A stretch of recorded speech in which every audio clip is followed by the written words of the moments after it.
Well, hello and good evening, everyone. Welcome to tonight's edition of The Goldie Show, where we discuss all things related to Iran, politics, the Middle East, terrorism, and of course, how that impacts the West.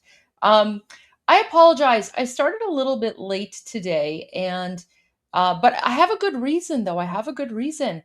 After 88 days of the internet being cut off inside of occupied Iran, Iranians are slowly coming back online, and my timeline on X is filled with accounts that I literally have not seen in 3 months, and I have been compiling their messages for you. I actually made a video, but I haven't finished editing that yet. So that video I'm going to release tomorrow morning. But I made a video where I sort of share some of the first messages that Iranians in occupied Iran are sharing with the world after 3 months of silence.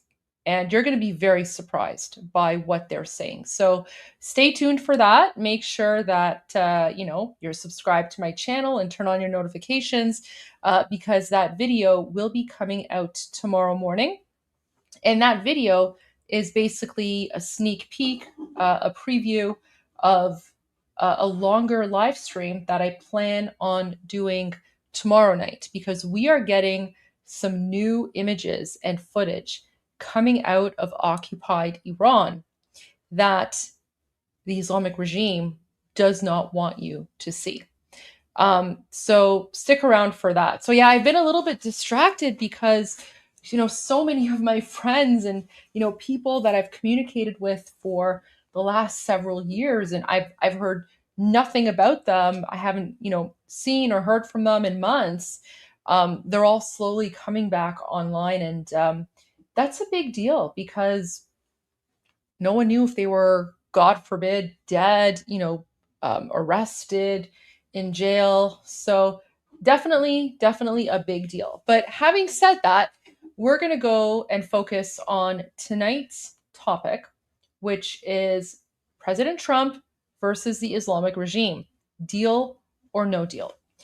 And there has been a lot of disinformation and misinformation that has been going around. Obviously, a lot of it coming from the Islamic regime itself, because the one thing that the Islamic regime is really good at is propaganda and fake news. So I want to start with this message from Marco Rubio.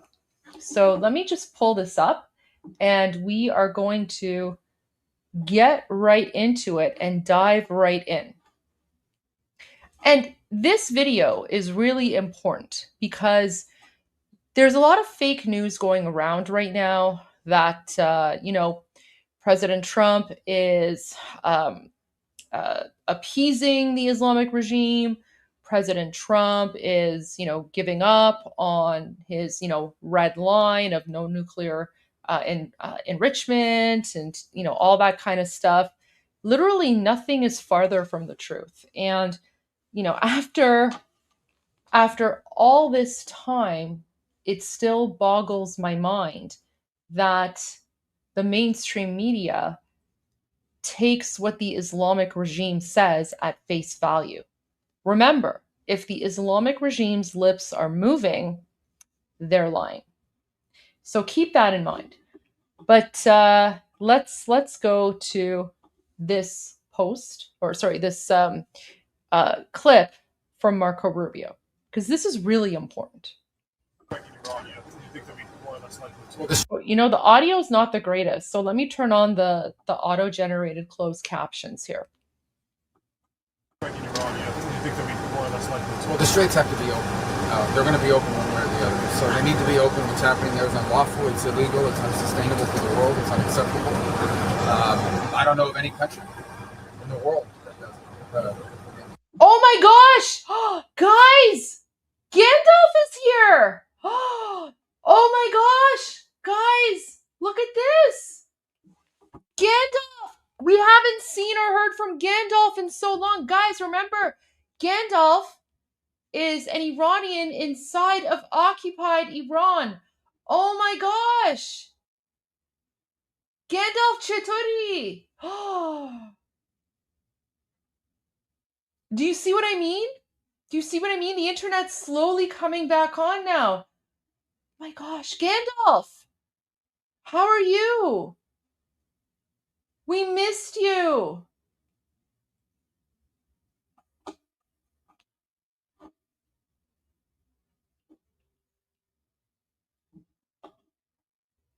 Yeah, so guys, keep in mind, Iranians inside of occupied Iran, they can't use their real name and they can't use their real image because uh, the Islamic regime has banned social media for anyone except their own supporters, right?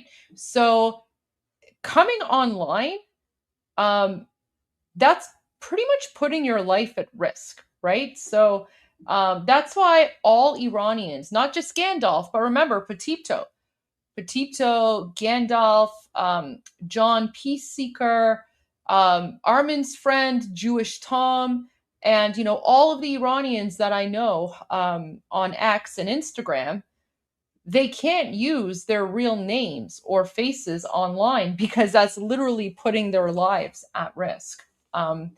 Oh my gosh, Gandalf, I am so happy to see you. You just made my night. Oh, Durud Gandalf, thank you so much for being here. Wow.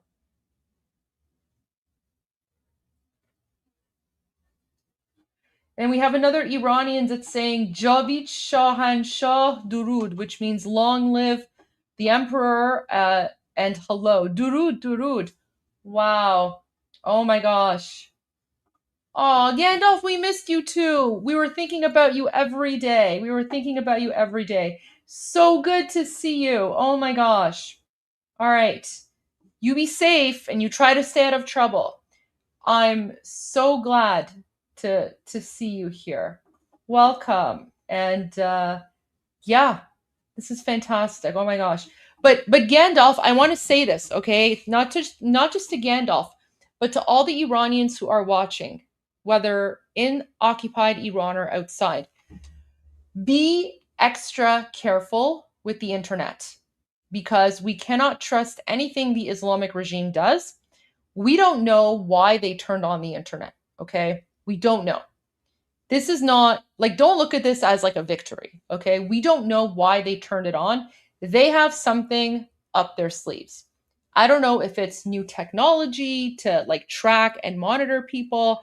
I don't know if there's like some sort of plan. I don't know what's going on. All I'm saying is please, please, please be extra careful. Take the security measures extra seriously, okay? Because you and I both know that the Islamic regime is incredibly dangerous. They're incredibly vicious. And the closer we get to the downfall of the Islamic regime, the more vicious and violent they're going to get. So just assume that this is some sort of trap, but please be extra safe and be extra careful. It's always better to be safe than sorry. That's all I'm saying. Until we know what the regime has planned and why they've turned on the internet, we need to be extra careful. Okay. All right, so let's start this video again. And guys, I apologize. I know the audio is not the greatest. That's just the audio quality on the video. So you're going to have to turn it up. In Iran, do you think they'll be more or less likely to? Well, the straits have to be open. They're going to be open one way or the other. So they need to be open. What's happening there is unlawful. It's illegal. It's unsustainable for the world. It's unacceptable. I don't know of any country in the world that does it. The Russians are not in favor of the tolling system. The Chinese are not in favor of the tolling system. I mean, there's no country in the world that's in favor of the tolling system except the regime in Iran. So that's not acceptable. That cannot happen.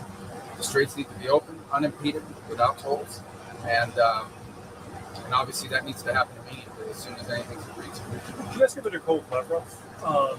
He said in the readout that he's trying to encourage the U.S. to withdraw staff from Kyiv. Did you talk to him? Well, they sent a notice to all the embassies, and I think he was just calling to personally tell me. They told all the embassies to Kyiv's going to be a very dangerous place. Kyiv's been a very dangerous place now for a number of years. Look, the danger in all of these wars as they continue and they go on is that they always have the threat of escalation, of spreading into something new.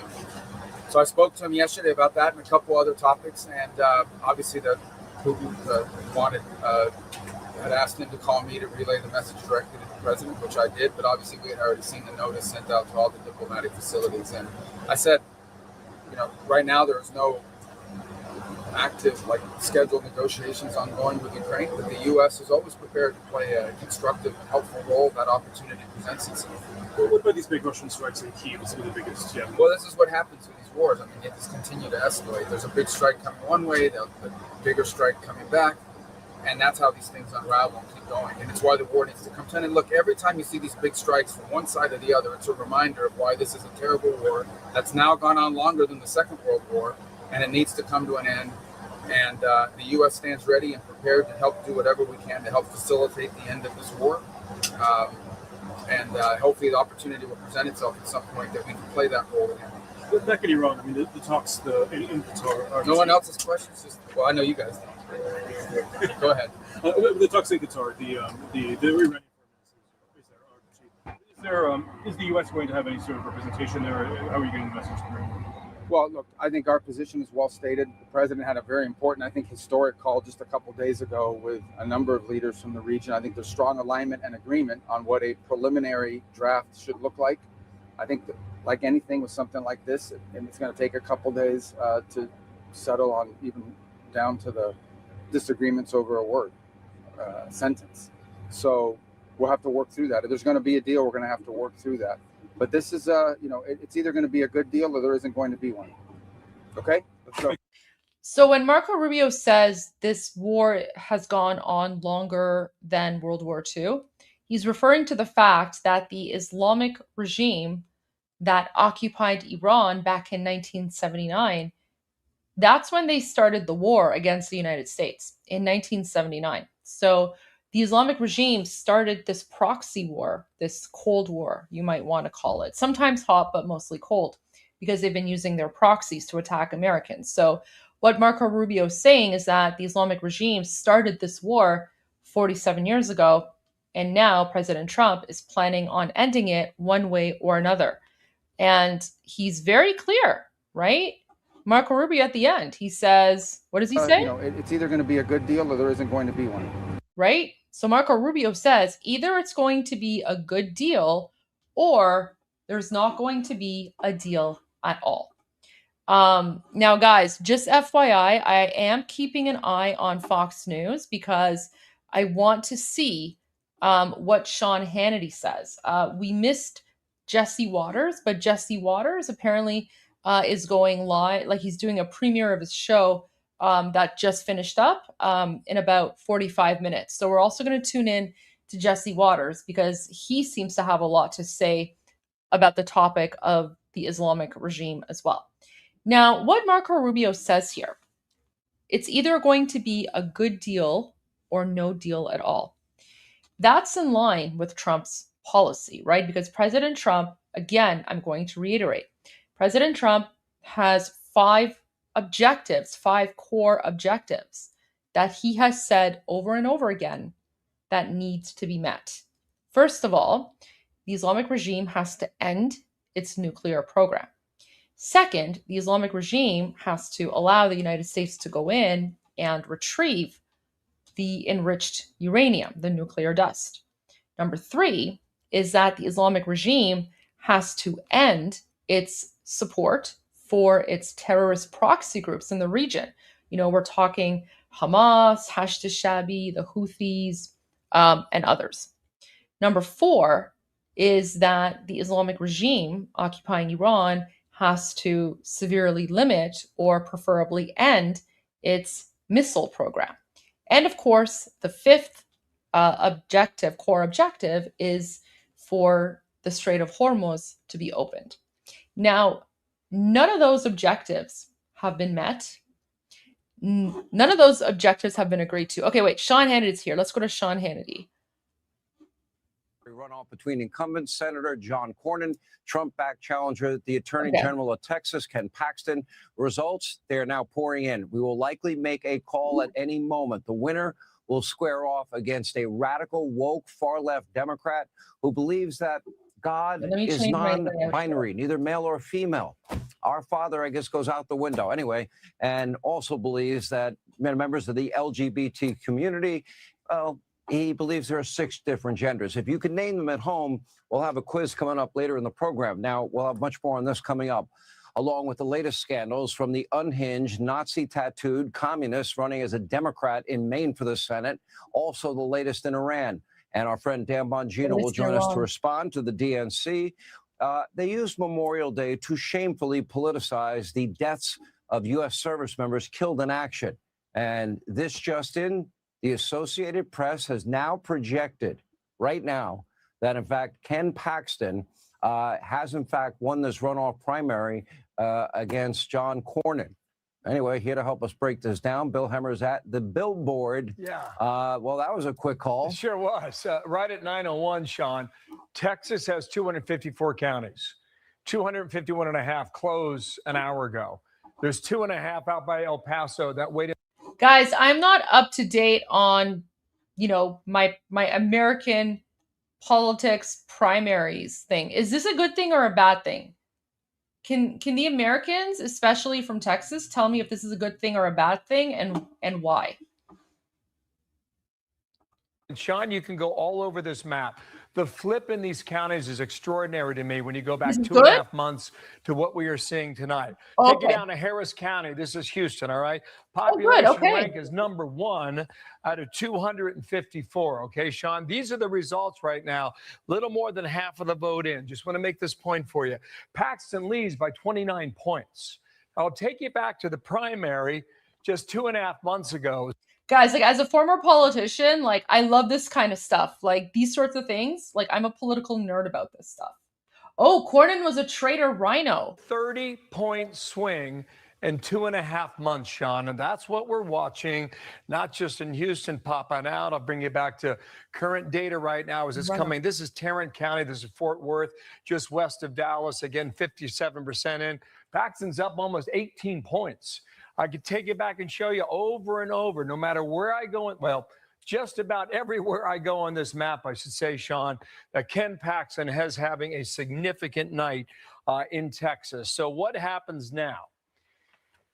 Okay, there's a threshold, 50%. Paxton never got there 2.5 months ago, but James Tallarico did, defeating Jasmine Crockett, which sets us up in November now for Tallarico and Ken Paxton. I just want to show you this, too, because I started our report tonight talking about what's happening with endorsements.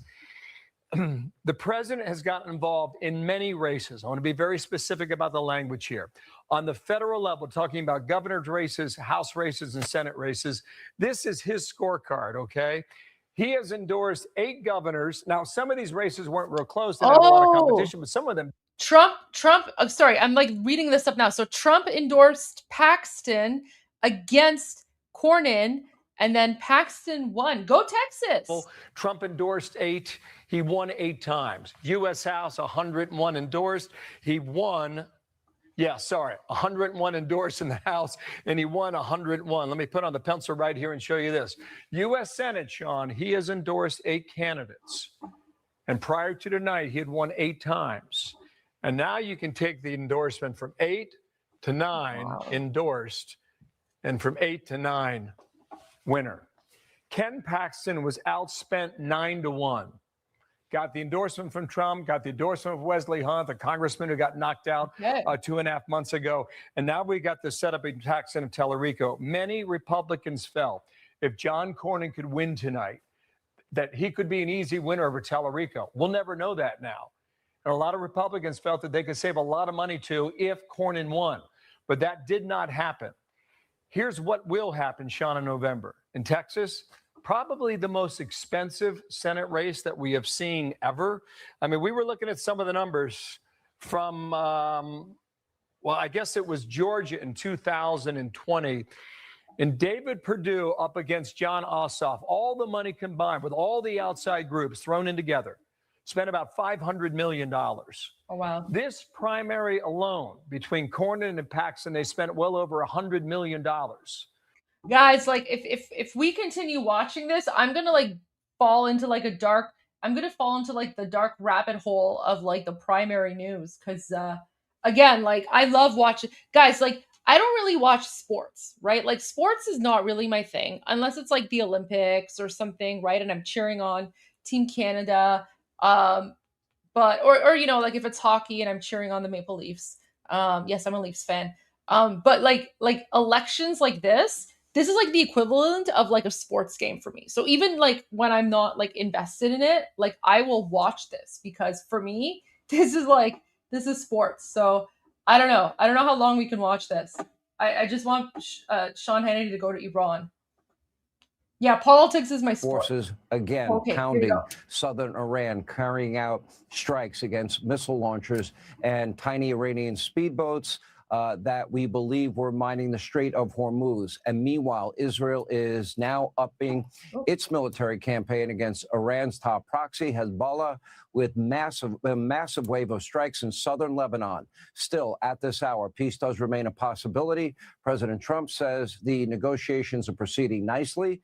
Now, there is no debate. The president seeks peace and is going above and beyond to try and make that happen. But there are 2 points that are off the table, completely non-negotiable. One, the Strait of Hormuz will be open, as Secretary of State Marco Rubio put it, one way or the other.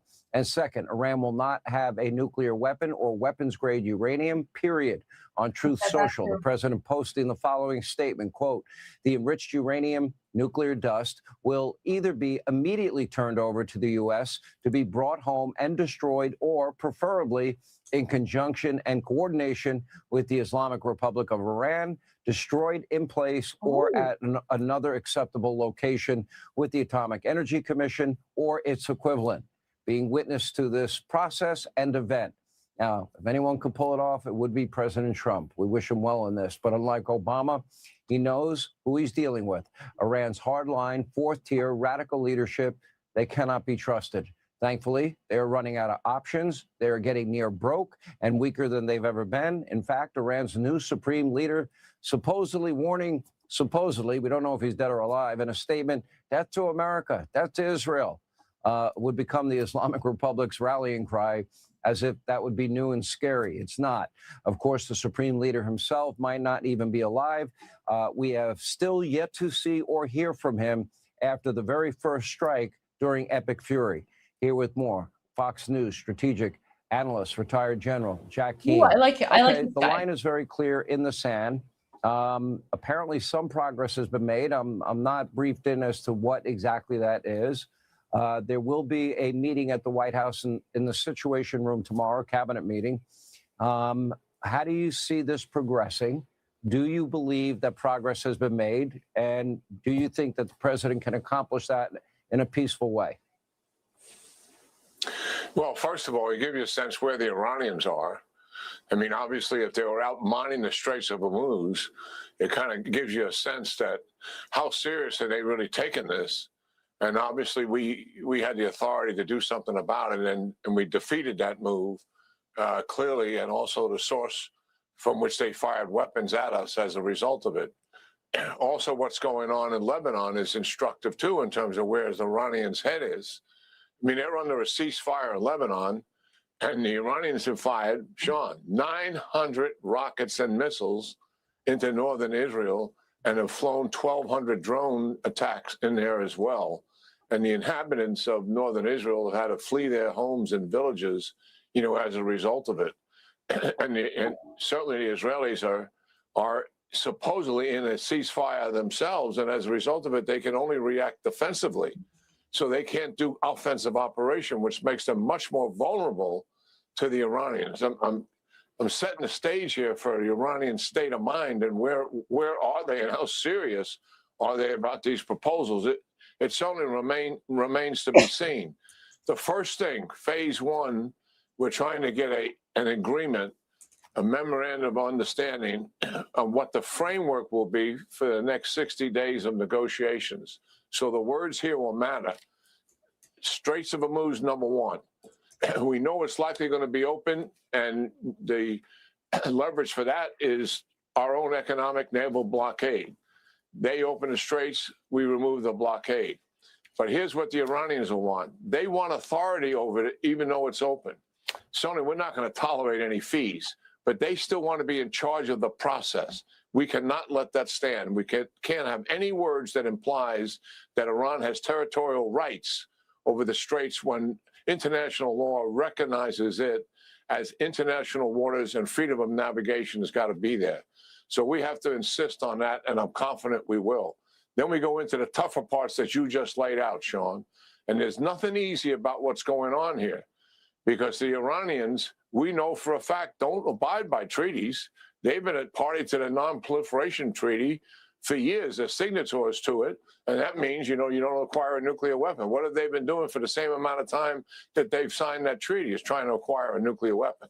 So they blew that treaty off. So what we come up with here, the Trump administration and our negotiators are aware of this, have to make certain that whatever the Iranians are going to say, we have to make certain that that is actually what is happening. Not what's on a piece of paper, but what actually is happening on the ground with verifiable anytime, anywhere inspections. The president's not going to take a bad deal, and part of that deal has got to be that. A couple of other points need to be made here. We do have some leverage going forward. Once, assuming the straits are open, the blockade is removed. What is that leverage? That leverage is financial. Frozen assets, close to $100 billion. We're not sure the exact amount. The administration knows.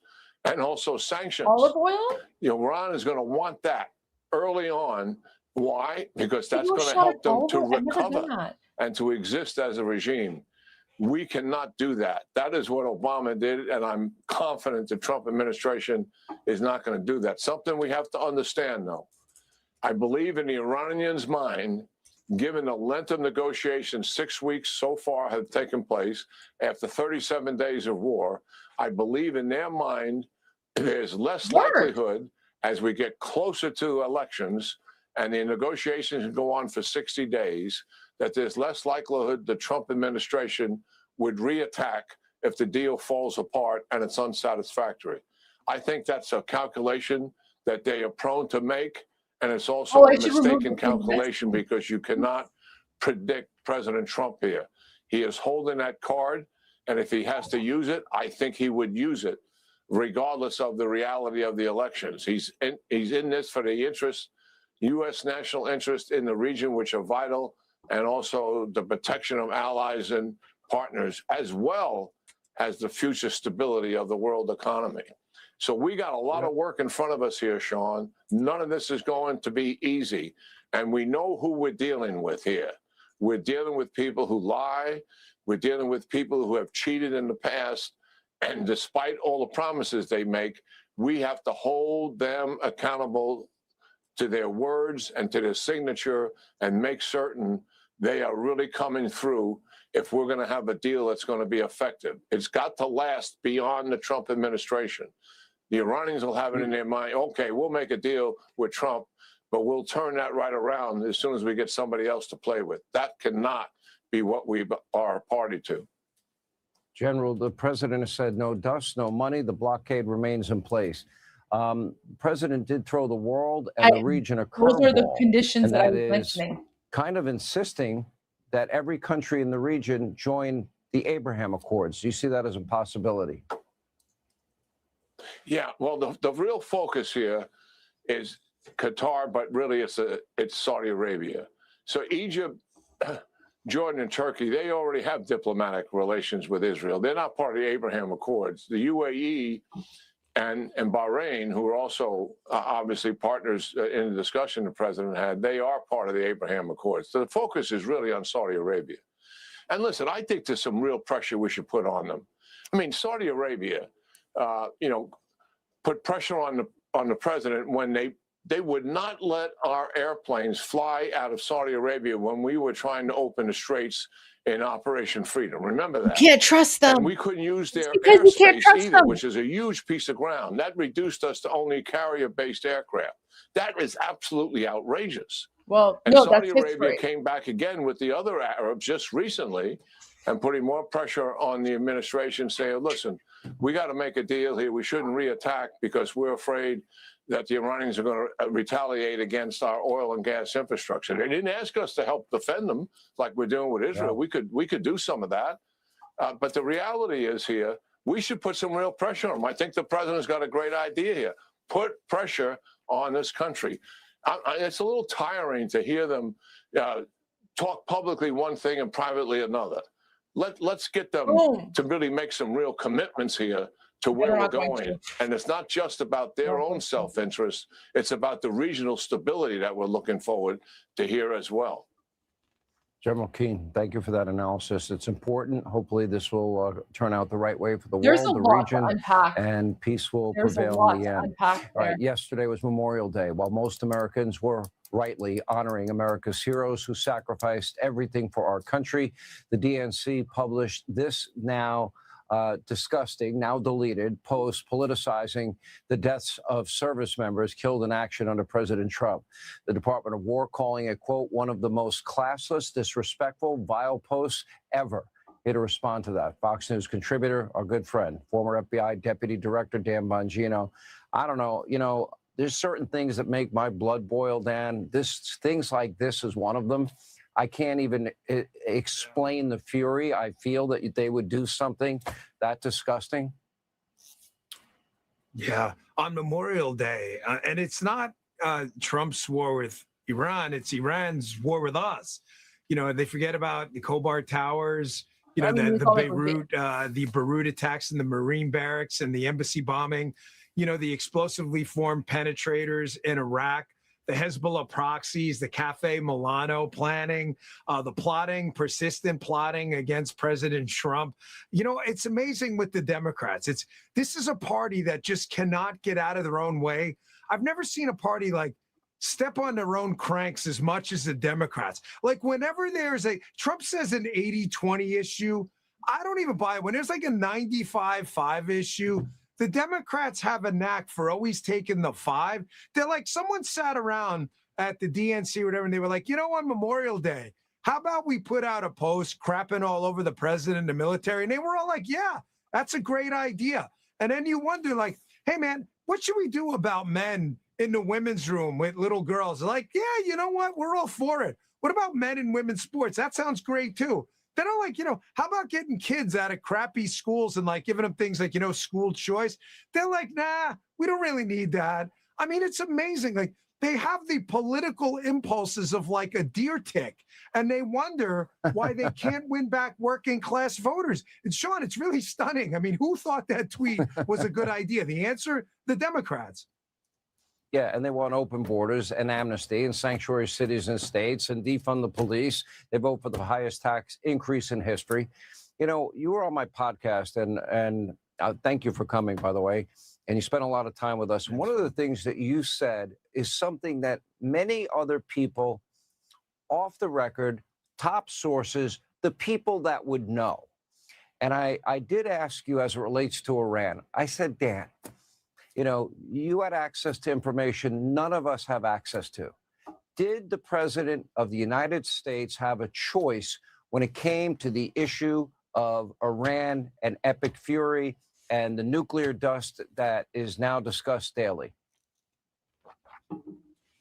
The answer is no, he did not have a choice. Look me in the eye, folks. I'm telling you, he did not have a choice. He's not telling you everything because he can't. He can't tell you because some of this stuff comes from sources. He can't just out the sources because then we're not going to have those information channels open anymore. Whether they're SIGINT sources, human sources, human intelligence and signals intelligence. The president can't disclose the portfolio of information. The threat was grave. The threat was severe. They had no choice. And the problem is this is asymmetric because the president is under political pressure right now, but the Iranians are under existential pressure to live. The president, his political pressure, he's like, listen, I'm just going to do the right thing. And if the politics don't work, they don't work. And the right thing to do is not have a mushroom cloud over New York one day because I didn't do anything. And it's impossible to prove a counterfactual. If a nuclear war as started by Iran never happens, and thankfully we hope it doesn't, it's hard to prove a counterfactual. But President Trump wasn't going to be the guy to let them get a weapon and start trafficking in nuclear weapons while screaming death to America and actively plotting against us. He just wasn't going to do it. I support him 1,000%. And by the way, don't give me the BS line to the liberal clowns listening, like, well, you agree with him. I don't agree with that everything. That's BS. We've disagreed on issues before. He is 100% correct on this. Not 99, 100%. You know, Dan, I hear the legacy media mob. I hear the radicalized Democrats. Then I hear the people, the isolationist crowd that seems to have a loud voice. They know nothing, but they speak so authoritatively as if they know something. They don't know what you knew. They don't know the sources that I talk to. And then they speak out of their backside constantly as if, no, they know. And they were willing to gamble our children and grandchildren's future. That to me is dumb, ignorant, stupid, and not even worth debating. I don't know. I'll give you the last word. Yeah, I'm glad you said that, because this always used to amaze me. I'd be sitting, I'd come out of a briefing in the morning, and I would know, because there's only a certain number of billets for, say, an intel report. Say it was about whatever, East Tuna Fish or something. And you read in this report that only 6 people are read in on. So you know the 6 people because they're in the room. And they'll say, Washington Post 18-year-old reporter with a J school degree and a C in geometry who couldn't hack in any of the other class said an anonymous source told him about the report.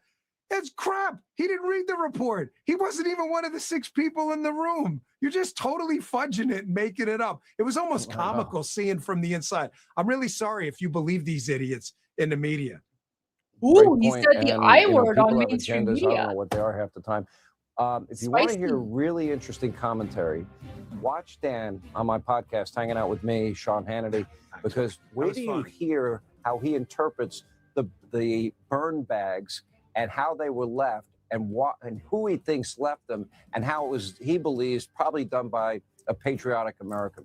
Dan Bongino. Thank you, sir. All right, now coming up, big breaking news out of Texas. The AP now projecting Attorney General Ken Paxton will easily defeat incumbent Senator John Cornyn in the runoff for the U.S. Senate. We got a live update coming from the Lone Star State. Also, we will expose the far left extreme views of James Tellerico.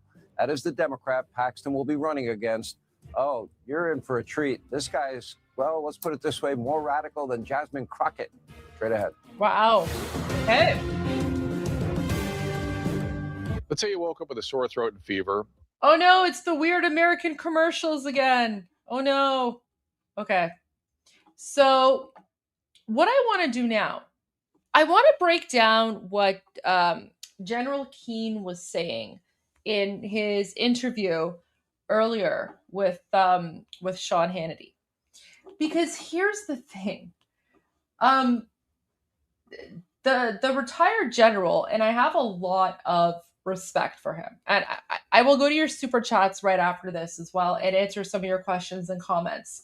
I have a lot of respect for the retired general, but it's wild to me that, you know, he and other Americans are acting shocked and surprised by the fact that, Saudi Arabia, for example, did not allow the United States to use its airspace or United States bases when they were engaged in the conflict against the Islamic regime. And the fact that, people are shocked or surprised by this, it just lets me know that people don't know their history. So I'm going to share a very important history lesson with you from President Richard Nixon himself. And I know some of you have seen this clip. I'm just going to play a short part of it. Because for those of you who are wondering, well, why didn't certain Arab countries allow the United States to use their airspace or to use United States military bases in those countries?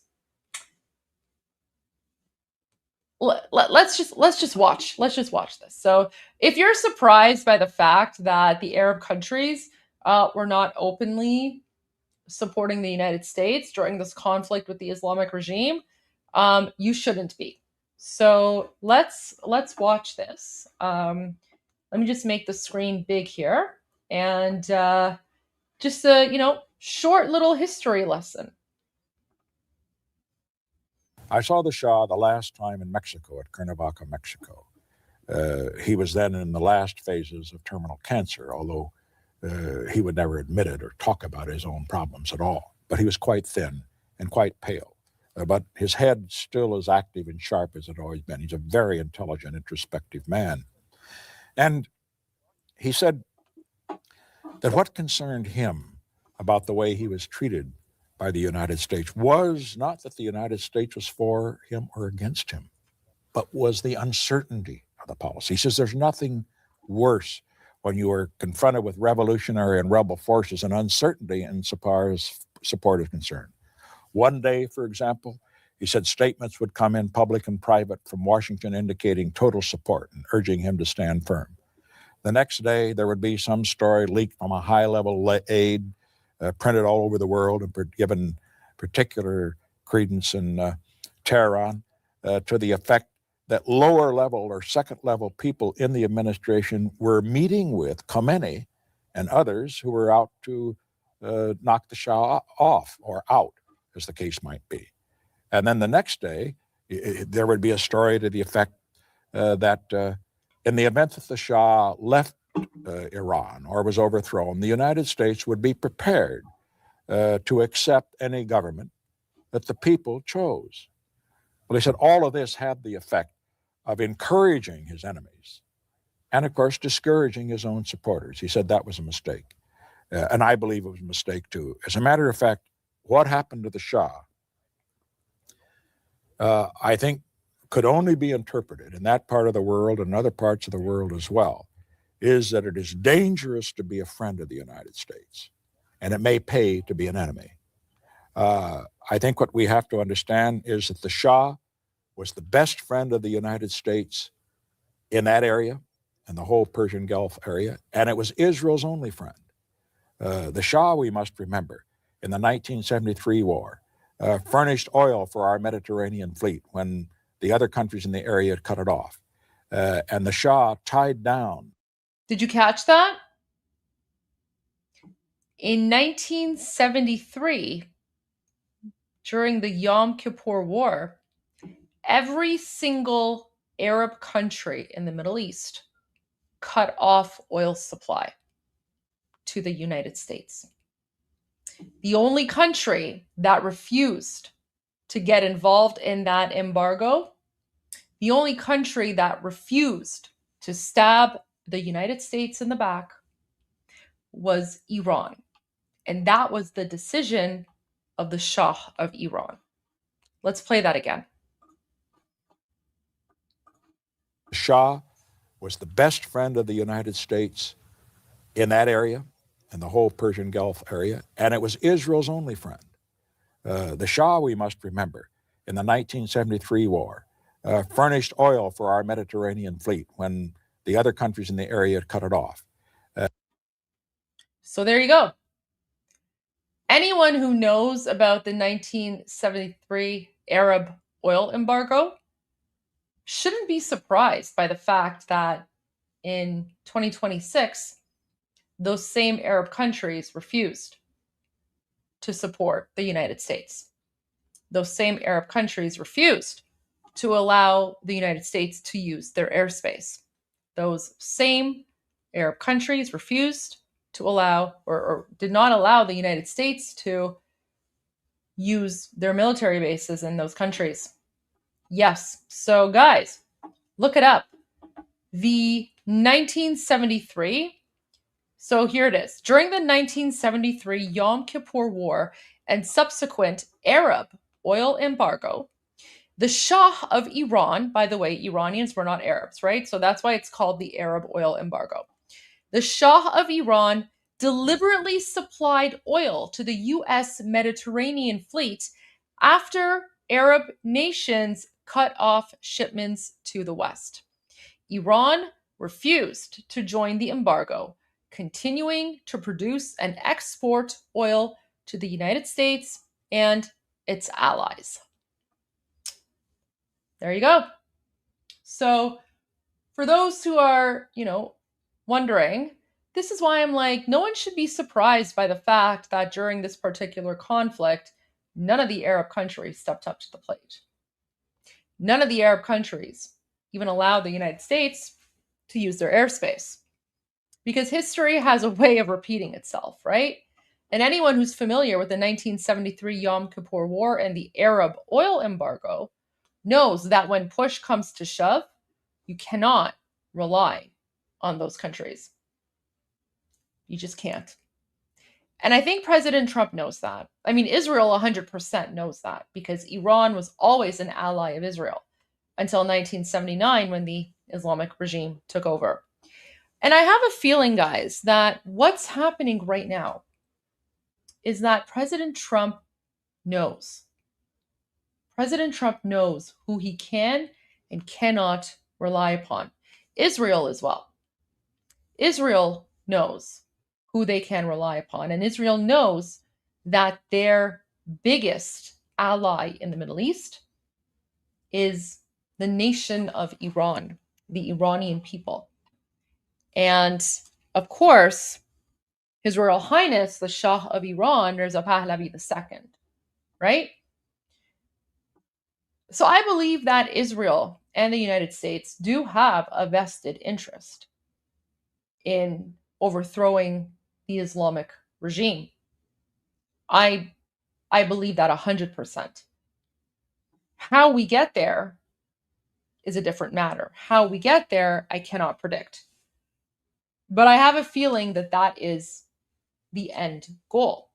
Because in the same way that President Trump exposed NATO and exposed the uselessness of NATO during this conflict, with President Trump's statement yesterday about how all of these Arab and Muslim countries need to sign on to the Abraham Accords in order to be part of the deal, starting with Saudi Arabia and Qatar, that's causing a lot of internal chaos within those countries, within their populations, because there is a large anti-Israel sentiment within the populations. It's just the reality. Everyone knows this. Anyone who says, "Oh, Goldie, you're Islamophobic or racist or whatever," they just ignore them. They're stupid. They're an idiot. This is the reality. This is just a reality on the ground that I'm sharing with you.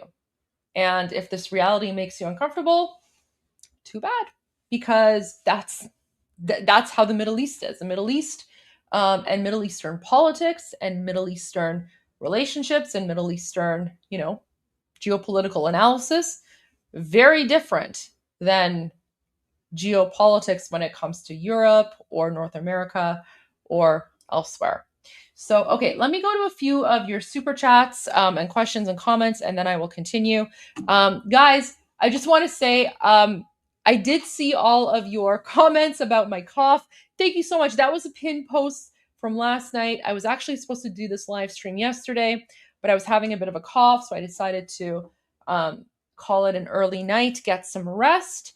And I am feeling much better. But, thank you so much for all of your kind thoughts and your well wishes. And I saw the comment about the olive oil shot, and I looked into it, and apparently that's a thing.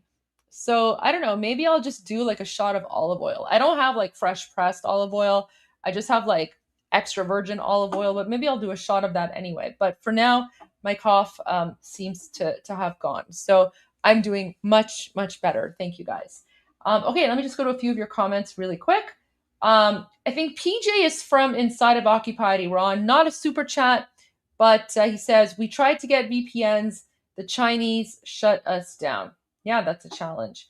Okay, so Ben Valentine says, what if internet restoration equals planned large-scale cyber attack, possibly more damaging than boom booms? Well, internet restoration would happen from the Islamic regime side, right? So the Islamic regime would be the ones restoring the internet. Why they're doing it, we don't know, but we're just going to have to monitor the situation and see what's going on. I mean, it could be something as simple as maybe this is part of the terms being negotiated. Maybe this is, them trying to show goodwill. Maybe they're trying to portray themselves as more reasonable to the outside international world. Maybe this is a trap. Maybe they have some new Chinese technology that allows them to monitor people in a different way. I mean, we don't know. We don't know. What I do know is that Iranians, of course, in occupied Iran know this, but just be extra careful, be extra safe, take all precautions because this Islamic regime is incredibly vicious. Thank you, Ben. Then we have a comment from EHEF saying, another fun race is Brandon Herrera, a YouTuber gun manufacturer in Texas District 23 and a friend of Paxton. Cool. Okay. Wow. I'm not going to look him up because, guys, the last time that I had like a picture of guns or something on my YouTube channel, the live stream went down, so I'm not going to risk it. But thank you for sharing that. I'll definitely keep an eye on that for sure. Next we have Mark of Reality says, I like this thing where we go in and retrieve the nuclear dust buried under tons of granite in a handful of different sites, which could take decades. So we're basically opening new US bases in Iran. I mean, I can't I can't comment on government policy, but I don't necessarily think it's a bad idea to have some US bases in Iran when Iran is free.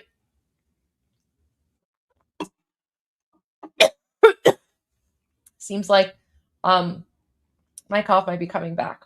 So, okay. Thank you. And then I saw this comment here. Aaron said, do a shot of good olive oil, no sugar for you, will make cough better. So I don't really eat sugar. Like my sparkly water, tonight's flavor is blackberry flavored. It's no sugar. It's just basically like sparkling water. But maybe I'll go do a shot of olive oil. Right. I've never done a shot of olive oil. I don't have like fresh pressed, but I think it's like extra virgin. Would that work? I don't know. But you know what? Actually, I do have this. You know what? I'll have one of these for now.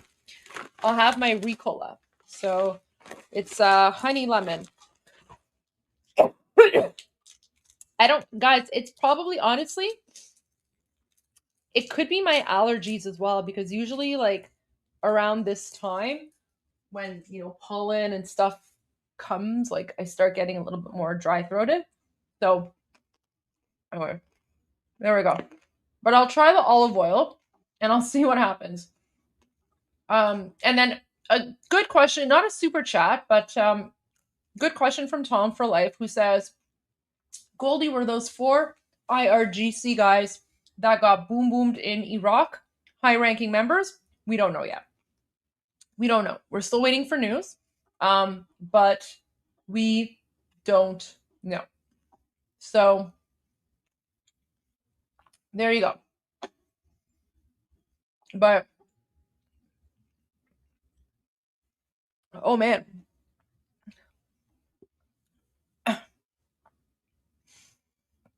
Woo, I just got like a whiff of menthol. Wow. This stuff is strong. Oh my gosh. What is this stuff? So guys, like I should get a sponsorship from Ricola. This thing is like super strong. Ricola Max, made with Swiss alpine herbs. High menthol. So there you go. But you know what? My throat feels much better. So yeah, I know Ricola. Yeah, that's the commercial. I know every time I see Ricola, I think of like that yodeling person that yells Ricola. Yeah, it's kind of like Halls. It's like Halls, but I don't know. It's even like stronger than Halls, I think. I don't know. This one's definitely pretty strong. Yeah, like I literally just feel like I had like honey lemon flavored Vicks go like down my throat. So much menthol totally woke me up. But okay, So, but I did want to share this with you because that interview from General Keane with Sean Hannity, and General Keane is calling out the hypocrisy of the Arab countries not supporting the United States. Guys, that's nothing new. And to me, that's another piece of the puzzle. And again, with this whole, deal or no deal scenario, I cannot see, guys, I cannot see the Islamic regime agreeing to any sort of deal that President Trump wants. In fact, they're doubling down because just like you saw, Mujtaba Khamenei, the cardboard supreme dictator, or the people who are controlling the Islamic regime behind the scenes in his name, right? And let me bring up the boom boom bingo sheet, right? So there's Mujtaba Khamenei. We don't know if he's alive or dead. And, these are some of the people in his office. Oh, guys, this guy's really funny because this guy was boom boomed and then they buried him without his head because they couldn't find his head. Yeah. He had it coming, though. He was an evil, evil man. He had it coming. But, yeah, that was pretty funny. They had to bury him and they couldn't find his head. Well earned. But so this is like what's left of his office. So these people here are sort of running the show along with like Zolqad and then Vahidi and Musabi, this guy here. So these people are running the show, and for whatever reason, they think that having the supreme dictator issue statements like death to America and death to Israel is our policy, right? And then they also put out a statement saying that Israel will be destroyed within the next 15 years. Do you think that they're exaggerating? Do you think that these people sound reasonable? President Trump has stated previously that he's doing this as a gift for the nation, because the reality is that the Islamic regime has started this war against the United States for the last 47 years. I mean, put aside the fact that the Iranian people have been oppressed and the Iranian people are being murdered, right? Like that's a whole other issue. That's the humanitarian side. I'm focusing more on the geopolitical side tonight. Tomorrow's live stream will be focused exclusively on Iran and the Iranian Revolution. But tonight is more about the geopolitics side. So when President Trump says things like, either they will accept the terms of our deal or there will be no deal at all, that means something.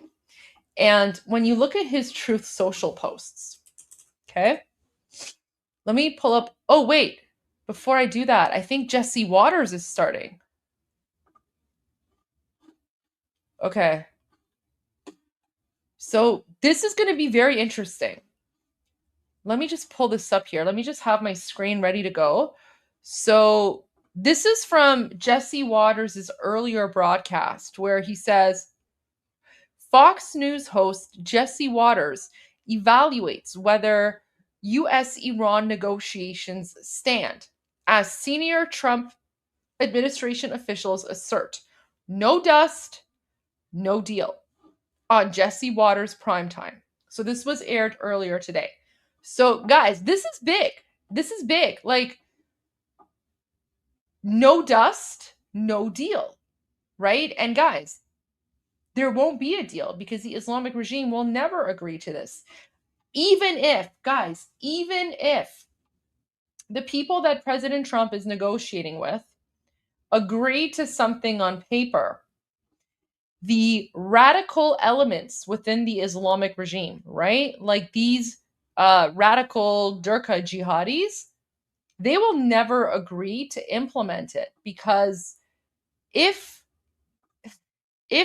they allow the United States to go in and take the nuclear dust, that will be seen as a huge sign of failure. Because again, guys, one of the core pillars of the Islamic regime has been this never-ending war, not just with Israel, but with the United States. And we have shown to you on Islamic Regime State TV, also known as Durka News Network, they literally brag about the American hostage taking. It's sick. They brag about the American hostage taking as if it's like one of their biggest victories. Okay. And many of the people who are at the high levels of the Islamic regime, or, whatever's left of them, many of those same people were actually involved in the American crisis. But let's go to Jesse Waters, and then we'll continue this conversation after. Fox News alert, the president has just pulled the plug on his Camp David cabinet meeting and ordered everybody to report to the White House tomorrow to solve the Iran situation once and for all. Marco Rubio says the deal could happen at any second. I think there's strong alignment and agreement on what a preliminary draft should look like. I think that, like anything with something like this, it's going to take a couple days to settle on, even down to the disagreements over a word, sentence. So we'll have to work through that. If there's going to be a deal, we're going to have to work through that. But this is, it's either going to be a good deal or there isn't going to be one. Over the weekend, the president called the Arabs and said he's only going to sign the deal and reopen the strait if they join the Abraham Accords. That means Saudi Arabia, Qatar, Egypt, Pakistan, Turkey, Jordan, all normalize relations with Israel. Now, when Trump dropped that on them, the Arabs were, quote, stunned. Another source tells Axios that they ended up telling the president this, quote, "We are with you on this deal, and if it doesn't work, we will be with you too." Now, we're pinning the whole Arab world against the Iranians. Trump just turned the Abraham Accords into a trap. It means if the Iranians and their proxies mess with Israel, they're messing with the whole rest of the Arab world. And for us, that means we don't have to be the Middle East babysitters. They all have skin in the game. And Trump says if the gay Ayatollah doesn't give us his John Hancock soon, he'll blow up. Yesterday, gave him a little love tap. The commander-in-chief carried out strikes in southern Iran. We caught the Mosquito fleet laying mines along the strait. We lit them up. And when Iran retaliated with missiles, we wiped out their launchers. The Pentagon says this was purely defensive. The Israelis are still pulling triggers. Over 100 Hezbollah targets were struck in overnight action in Lebanon. The Pentagon isn't slowing down either. We've been testing the Breaker, a bunker rupture warhead that can be carried by a drone. And when dropped, watch out.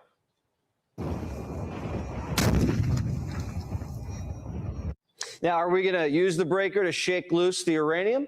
Well, the deal on the table right now is no dust, no deal. Before anything happens, though, Iran has to open up the strait. No terrorism, no tolls. Now, after they do that, and only after they do that, we'll start loosening the blockade. At the same time, we ensure the uranium is being destroyed. The president said it like this, quote, "The enriched uranium, nuclear dust, will either be immediately turned over to the United States to be brought home and destroyed, or preferably in conjunction and coordination with the Islamic Republic of Iran, destroyed in place or at another acceptable location." Remember, Space Force is watching the 3 nuke sites. The dust is buried deep under the rubble. So when they start delivering on the deal and we monitor it, we'll start unfreezing some bank accounts. Anything else that's being reported is BS. That's according to White House officials. The president has made it clear that he's not budging on this, and he's got the wind at his back. These incredible men and women gave their lives to ensure that the world's #1 state sponsor of terror will never have a nuclear weapon. Oh, and they won't. They will never have a nuclear weapon. I'm sure you know that. The blockade's already cost Iran $20 billion. You add that to the cost of the war and Trump's sanctions before it, The Iranians are over $100 billion in the hole. Most of their top leaders are either dead, crippled, or in hiding. And now the whole world's putting pressure on the Guard to let the tankers sail. Well, the straits have to be open. They're going to be open one way or the other. So they need to be open. What's happening there is unlawful. It's illegal. It's unsustainable for the world. It's unacceptable. I don't know of any country in the world that does it. The Russians are not in favor of a tolling system. The Chinese are not in favor of a tolling system. I mean, there's no country in the world that's in favor of a tolling system except the regime in Iran. So that's not acceptable. That cannot happen. The straits need to be open, unimpeded, without tolls, and obviously that needs to happen immediately as soon as anything's agreed to. We've played a lot of footsie. We keep hearing that we're close, then it's 2 steps forward, 1 step back. The Iranians are gnarly and opaque. It's hard to know with these people. Some generals want to finish off the target list before negotiations, and others, they want to see complete regime collapse. If we make this deal, it's going to empower Iran. By that I mean, listen, they are bruised and weakened to be sure, but they will remain intact as a result of it. Any deal that they will agree to, and we will likely grant, will have to provide financial relief for them. And that will enable them with billions of dollars to recover the regime. That means that the idea that this regime would eventually go away and collapse and goes completely off the table, and we'll be dealing with this regime for years to come. A senior administration official says, quote, the president's view right now is that you would need a substantial escalation in order to meaningfully change things that are going on the ground. And you could always get more through military conduct. The question is whether you could get something that's worth the cost. Now, the Iranians aren't going to be rearming anytime soon because we knocked out their military-industrial complex. We have eyes in the sky the whole time, and we'll have inspections underground. And I'm sure we'll be leaving a carrier strike group off their coast just to make sure they keep their word. It's not like Obama, who gave them billions of dollars and didn't inspect and let them enrich. But Obama world says they're just jealous of Barry's deal. He pulled out of that deal mainly because of his hostility to Obama. This is something Obama did, so I don't like it. He needs the appearance of some victory, but he's not going to get it because they are the ones that are sitting with more of the leverage. The press is acting like Trump's the bad guy. He didn't close the strait. He didn't lay mines and fund terrorism. Rubio told some wise guy from the BBC to get it together. They would rather invest in Hezbollah. They would rather invest in the rapists and the murderers of Hamas. They would rather invest in those groups than they do in their own people. That's what Iran invests in. And that's what that's what you should be asking me about. That's what the BBC should be covering. And that's what these other media outlets should be covering, is how evil these people are in Iran and the damage they've done to people all over the world. The media is actually boosting Iran's bargaining power because they make them think that Trump's backed into a corner. Trump's not in an underground hospital bed with no lips. He's building a UFC cage at the White House for America's 250 fight night. And the market doesn't think Iran has too much fight left. The S&P hit another all-time high, and oil closed below $100 a barrel. Now, hopefully, prices come down at the pump soon. Administration sources say the deal is about 90% of the way done. They think it could be papered in less than a week. They're just negotiating over specific words. Remember, the Persians need to save a little face. So they're haggling about how things are phrased so they can go beat their chests back home. Now, the cabinet meeting will determine how Trump lands this plan, and we'll have a full report tomorrow on how it shakes out. Be sure to like and subscribe for all the Fox News latest on YouTube and catch full shows streaming. Well, that was pretty spicy. Jesse Waters is pretty spicy that way. So, yeah. Okay. So that was interesting. And, okay. I was going to pull up another video, and then this video came up on like my YouTube Premium, and it just totally just triggered me. So look at this, guys. Like, this is the kind of thing YouTube is recommending. Is Iran, look at this. Is Iran an Arab country? Wow, guys, a Harvard professor is going to answer the age-old question. Is Iran an Arab country? Guys, I can answer this in one word. No. No. Right? Like, do you see the kind of like nonsense that we Iranians have to deal with constantly? Like, Harvard professor answers Iranian history questions. What? What? Like, I don't even know how retarded someone has to be to make a video called, "Is Iran an Arab country?" Like, really? Anyways, there you go. That's just the ridiculous. Guys, honestly, like, this is what I mean. Literally everyone and anyone right now is grifting on Iran because it's like such a hot topic. So everyone's just like making whatever garbage nonsense videos. And because everyone knows it's a hot topic, so everyone's trying to monetize off of Iran. And I did notice a number of your comments. You were like, "Oh, Goldie, so and so said this about you. Debate them. You should go on this person's show. You should do that." Guys, I don't care. I literally don't care. Anyone who wants to speak about me on their own YouTube channels, I literally don't care. I don't. You have to remember, guys. Yes, I'm live streaming on YouTube right now, but that's because this is my platform to raise awareness about my human rights advocacy. I'm a former politician. I was a parliamentarian for 7 years. I was in politics for 10 years. There's no way in hell that I'm going to go debate, like, I don't know, some random YouTuber, right? As if like what they say or think is legitimate in any way, shape, or form. I'm not part of the podcaster thing, right? Like I don't do that. That's not my thing. I do real media. I do live news hits.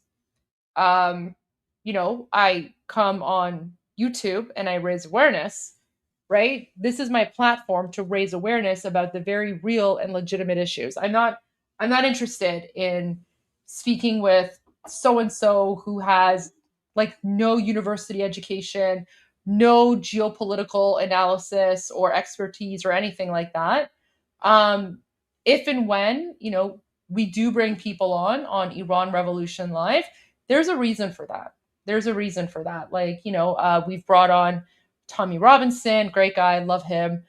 We brought on like Nooks at some point, and that's because Nooks was helping raise awareness about my, YouTube live stream going down because of this weird firearms thing, right? So there's a reason for that. But don't expect me to respond to just like some random garbage person who has a YouTube channel who's like a literal nobody. Totally beneath me and not worth my time. Not worth my time in any way, shape, or form. And guys, there are a lot of hate videos about me out there, just putting it out there. A lot of hate videos about me.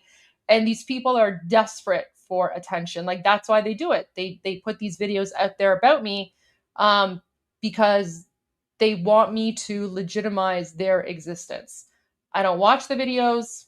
I usually just mute them or block them or whatever because my focus has always been and will always be the people of Iran and freeing Iran.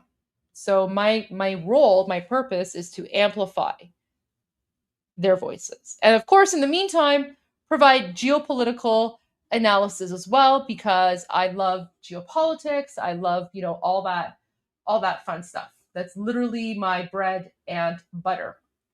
All right, having said that, I wanted to watch this video from Fox News that was posted 2 hours ago, and it's called Iran erupts in anger after U.S. launches. Oh, what's the title?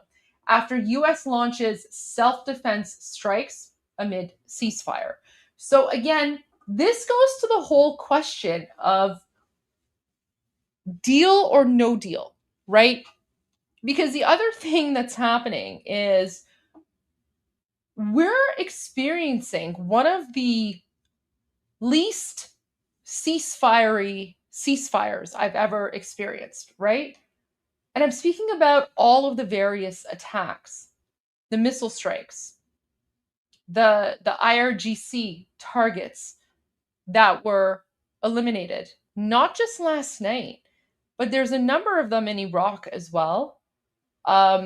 Israel is going very, very hard against Hezbollah. And keep in mind, Hezbollah is the main proxy of the Islamic regime. Hezbollah is 100% funded by the Islamic regime.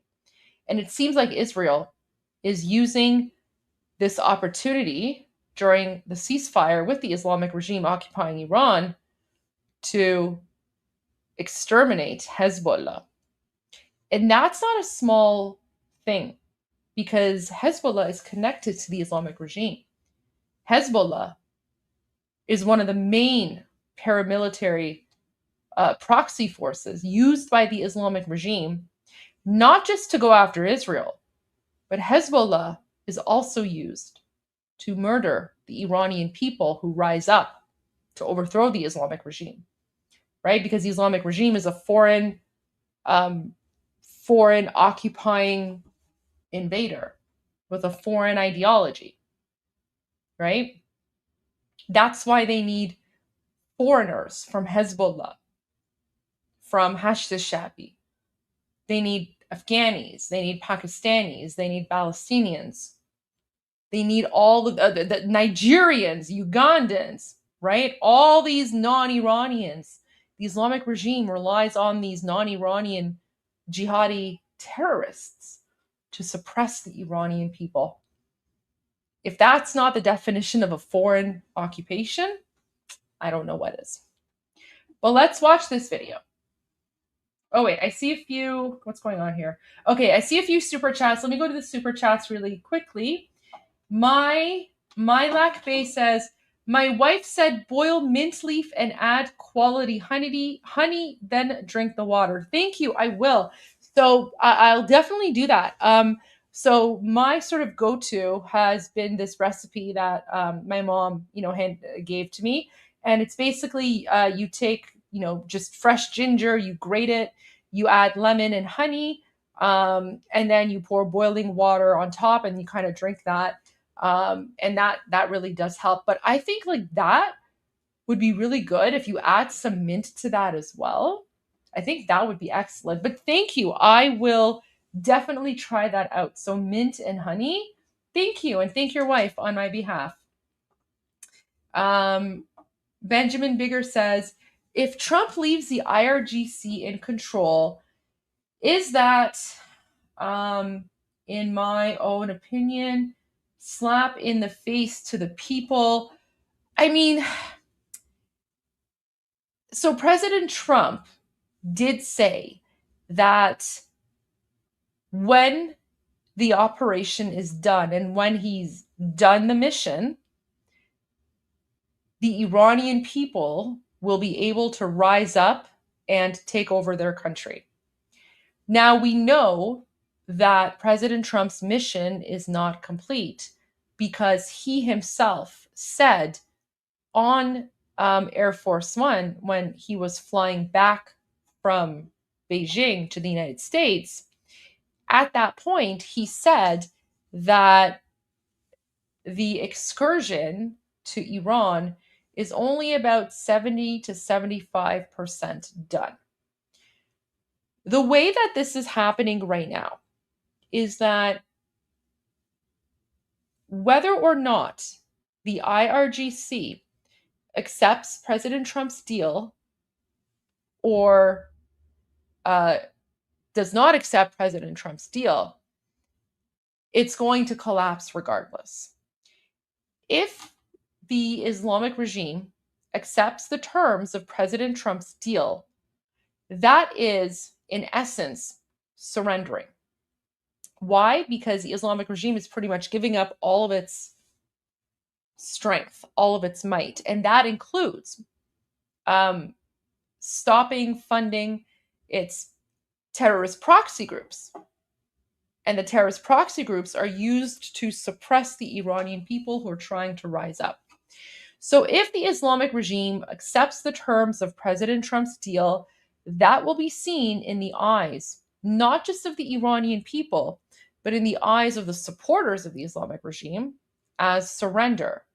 And if the if the Islamic regime surrenders, then it pretty much loses its legitimacy, because the Islamic regime gets its legitimacy from this never-ending war with the great Satan, the United States, and the little Satan, which is Israel.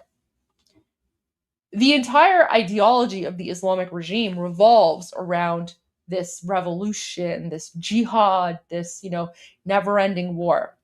So if it were to accept peace, peace or whatever, that would be the end of the Islamic regime. It would literally have no purpose for existing at that point.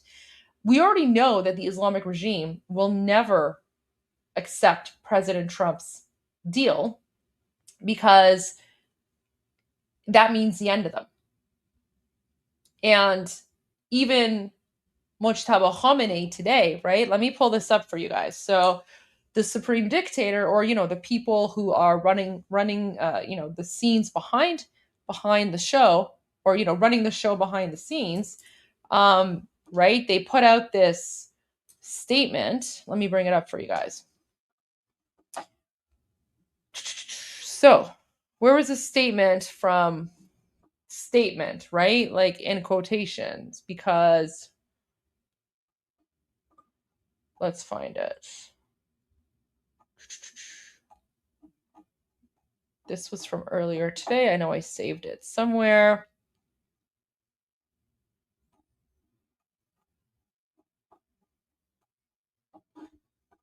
Okay. Let me just find this.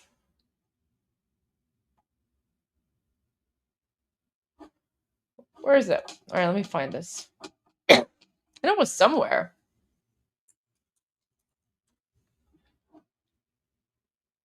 Here we go.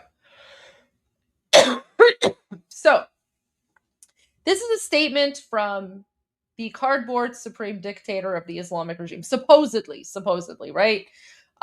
Probably not him. Like if I was a betting person, I would say the statement probably didn't come from him himself. It came from the people that are controlling him behind the scenes. So if we look at our boom boom bingo sheet here, on the boom boom bingo sheet, that's the supreme dictator. We don't know if he's alive or not. Probably came from someone here. Could have come from Zolgad. Probably not Bahidi. Bahidi's too stupid. But probably Zolgad or these people, right? Came up with a statement. Now, what does his statement say? Mujtaba Khamenei, the Islamic Republic's third supreme leader, said in a message published Tuesday, and guys, keep in mind, the message is not a video message, it's not an audio message, it's a written text message, right? So still no sign of life from the cardboard supreme dictator. So he said in a message published Tuesday for the Hajj pilgrimage that Israel would not exist within the next 15 years. No image or audio recording of Mujtaba Khamenei has been released since his appointment as... Oh, wait, sorry. Let me share the screen. Here we go. No image or audio recording of Mujtaba Khamenei has been released since his appointment as supreme leader. The message, published by Iranian media, it should be Islamic regime media, referred to remarks made a decade ago by Ali Khamenei, his dead dad, the slain former supreme dictator of the Islamic Republic, who said Israel would not see the next 25 years. Describing Israel as an unstable Zionist regime and a cancerous tumor, the message said it was approaching the final stages of its cursed existence. Does that sound like a reasonable government to you? Does that sound like people want to normalize a relationship with the West? President Trump knows that, right? President Trump knows that. Oh, and look at this. Oh, guys, look, this is Rizai. I was going to play this for you guys earlier today, but we never got around to it. So, guys, this Rizai, that's this guy here. So on the Boom Boom Bingo sheet, that's this guy. This guy here, the guy whose face looks like a weird apple, like a weird shriveled apple. There's like this meme of him somewhere. Oh my gosh, where it's like it's his face and then there's like an apple and the apple looks just like his face. It's like the funniest thing. But anyway, so let's listen to what Mohsen Rezai is saying. So Mohsen Rezai, military advisor. By the way, guys, Mohsen Rezai was retired. They had to bring him out of retirement because the United States and Israel killed too many top IRGC commanders that they don't have enough people left with like experience and expertise. So that's why he's back. Like he was in retirement, guys. This guy was retired. Okay, so he's a former IRGC commander, current military advisor, because there's no one left, right? Look, the United States and Israel boomed head of military office, right? They boomed all these like IRGC people, right? So literally not enough people left, so they had to start like bringing like these old people out of retirement. But anyways, I just thought that was funny. Anyway, so Mohsen Rezai, military advisor to Iran's supreme leader Mojtaba Khamenei, threatened that the Islamic Republic could withdraw from the Nuclear Non-Proliferation Treaty, the international treaty under which non-nuclear weapon states agree not to pursue atomic weapons. By the way, the Nuclear Non-Proliferation Treaty was signed by the Shah of Iran. Rezai also warned that Iran would deliver a hard, painful, and unprecedented response to the United States if U.S. forces entered the Persian Gulf or acted against Iran's position in the Strait of Hormuz.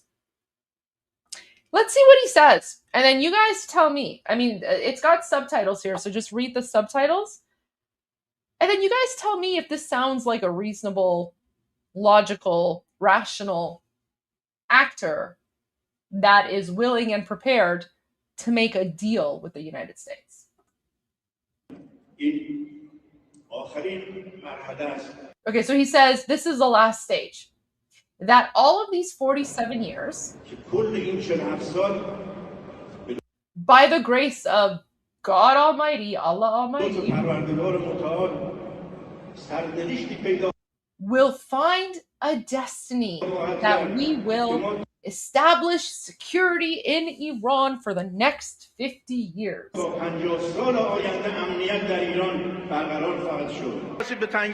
And then he's like, if you attack the Strait of... Guys, look at that giant picture of Khamenei behind him. That's the dead supreme dictator.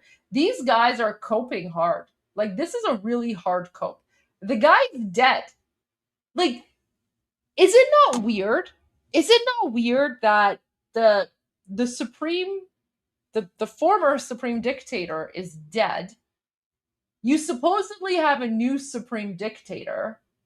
Aren't you supposed to put the picture of the current supreme dictator of the country behind you? Why are you putting the picture of the dead one? Like, that's weird. That in and of itself is very weird.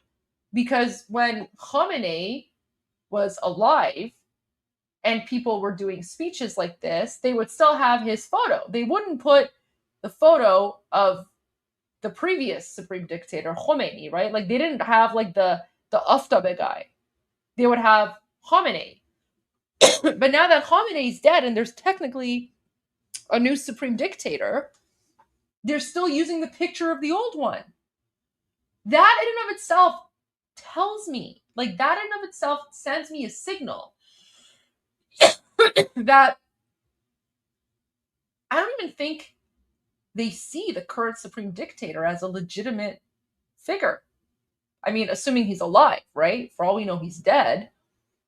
But I mean, if I was a terrorist supreme dictator of a country and people were having these speeches and they were having like images of, my dead predecessor instead of images of me, as a supreme dictator, I would be like, what the heck is going on? That is disrespectful. Right?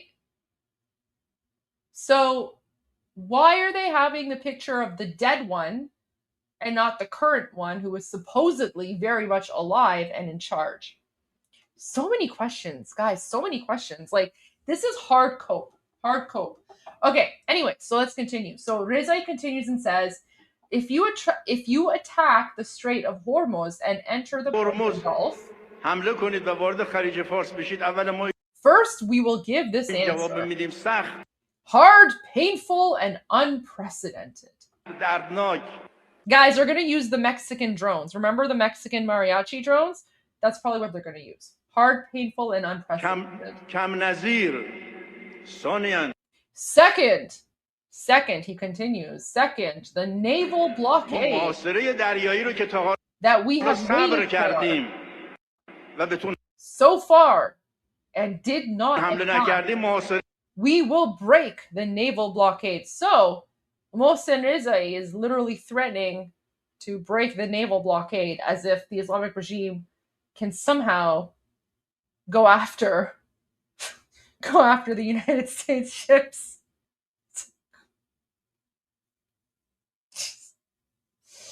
Oh my gosh. Like, these people, the level of insanity, is wild. With what navy? What are you going to break the naval blockade with? Okay, but he continues. He says, but more importantly, we may withdraw from the nuclear non-proliferation treaty. Do you know what this threat means? So he's like, do you know what this threat means? He's threatening to break. Guys, he's making this threat as if like the Islamic regime has been abiding by the nuclear non-proliferation treaty this entire time. They literally withdrew from the nuclear non-proliferation treaty the moment they occupied Iran. They have been trying to build an atomic bomb since the very moment they occupied Iran. Guys, this threat is completely meaningless because it's already happened. They've already threatened this. They're already doing it. So the fact that he's now threatening to withdraw is absolutely and utterly ridiculous. He's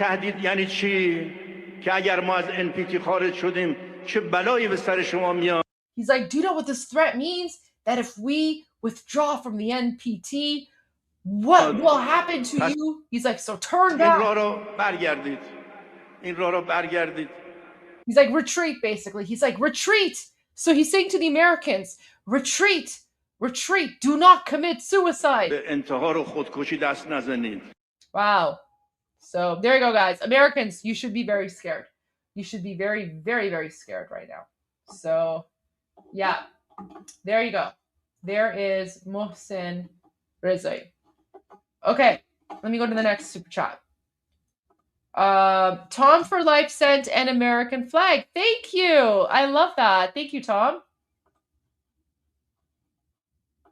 Okay, next we have Viperus says Israel is doing what the Lebanon government failed to do after the October 7th war, disarm and exile Hezbollah like they agreed to do. Yeah, absolutely. I agree. I mean, the challenge as well with Lebanon is that the Islamic regime has been heavily funding and arming Hezbollah, right? But I know there is also some political issues there as well. But yeah, it seems like ever since the Islamic regime took over Iran in 1979, Israel is pretty much the only country that's like cleaning up the mess that's left over by the Islamic regime. And it's a shame that Israel has been fighting this war on its own. But I think that's why Israel has a very strong vested interest in seeing a free Iran, because a free Iran is good for Israel. And, even President Nixon said in his interview that I shared earlier that Iran, prior to 1979, was Israel's only true ally in the Middle East. And that's because of the shared history, culture that our two civilizations have, because both of our civilizations predate the current sort of jihadi anti-Israel ideology that exists. And then Texas trucker Jeff says, I'm tired of America being called the great Satan without just cause. I think it's time we put the fear of God in them and earn our bad nickname, not against the unarmed civilians.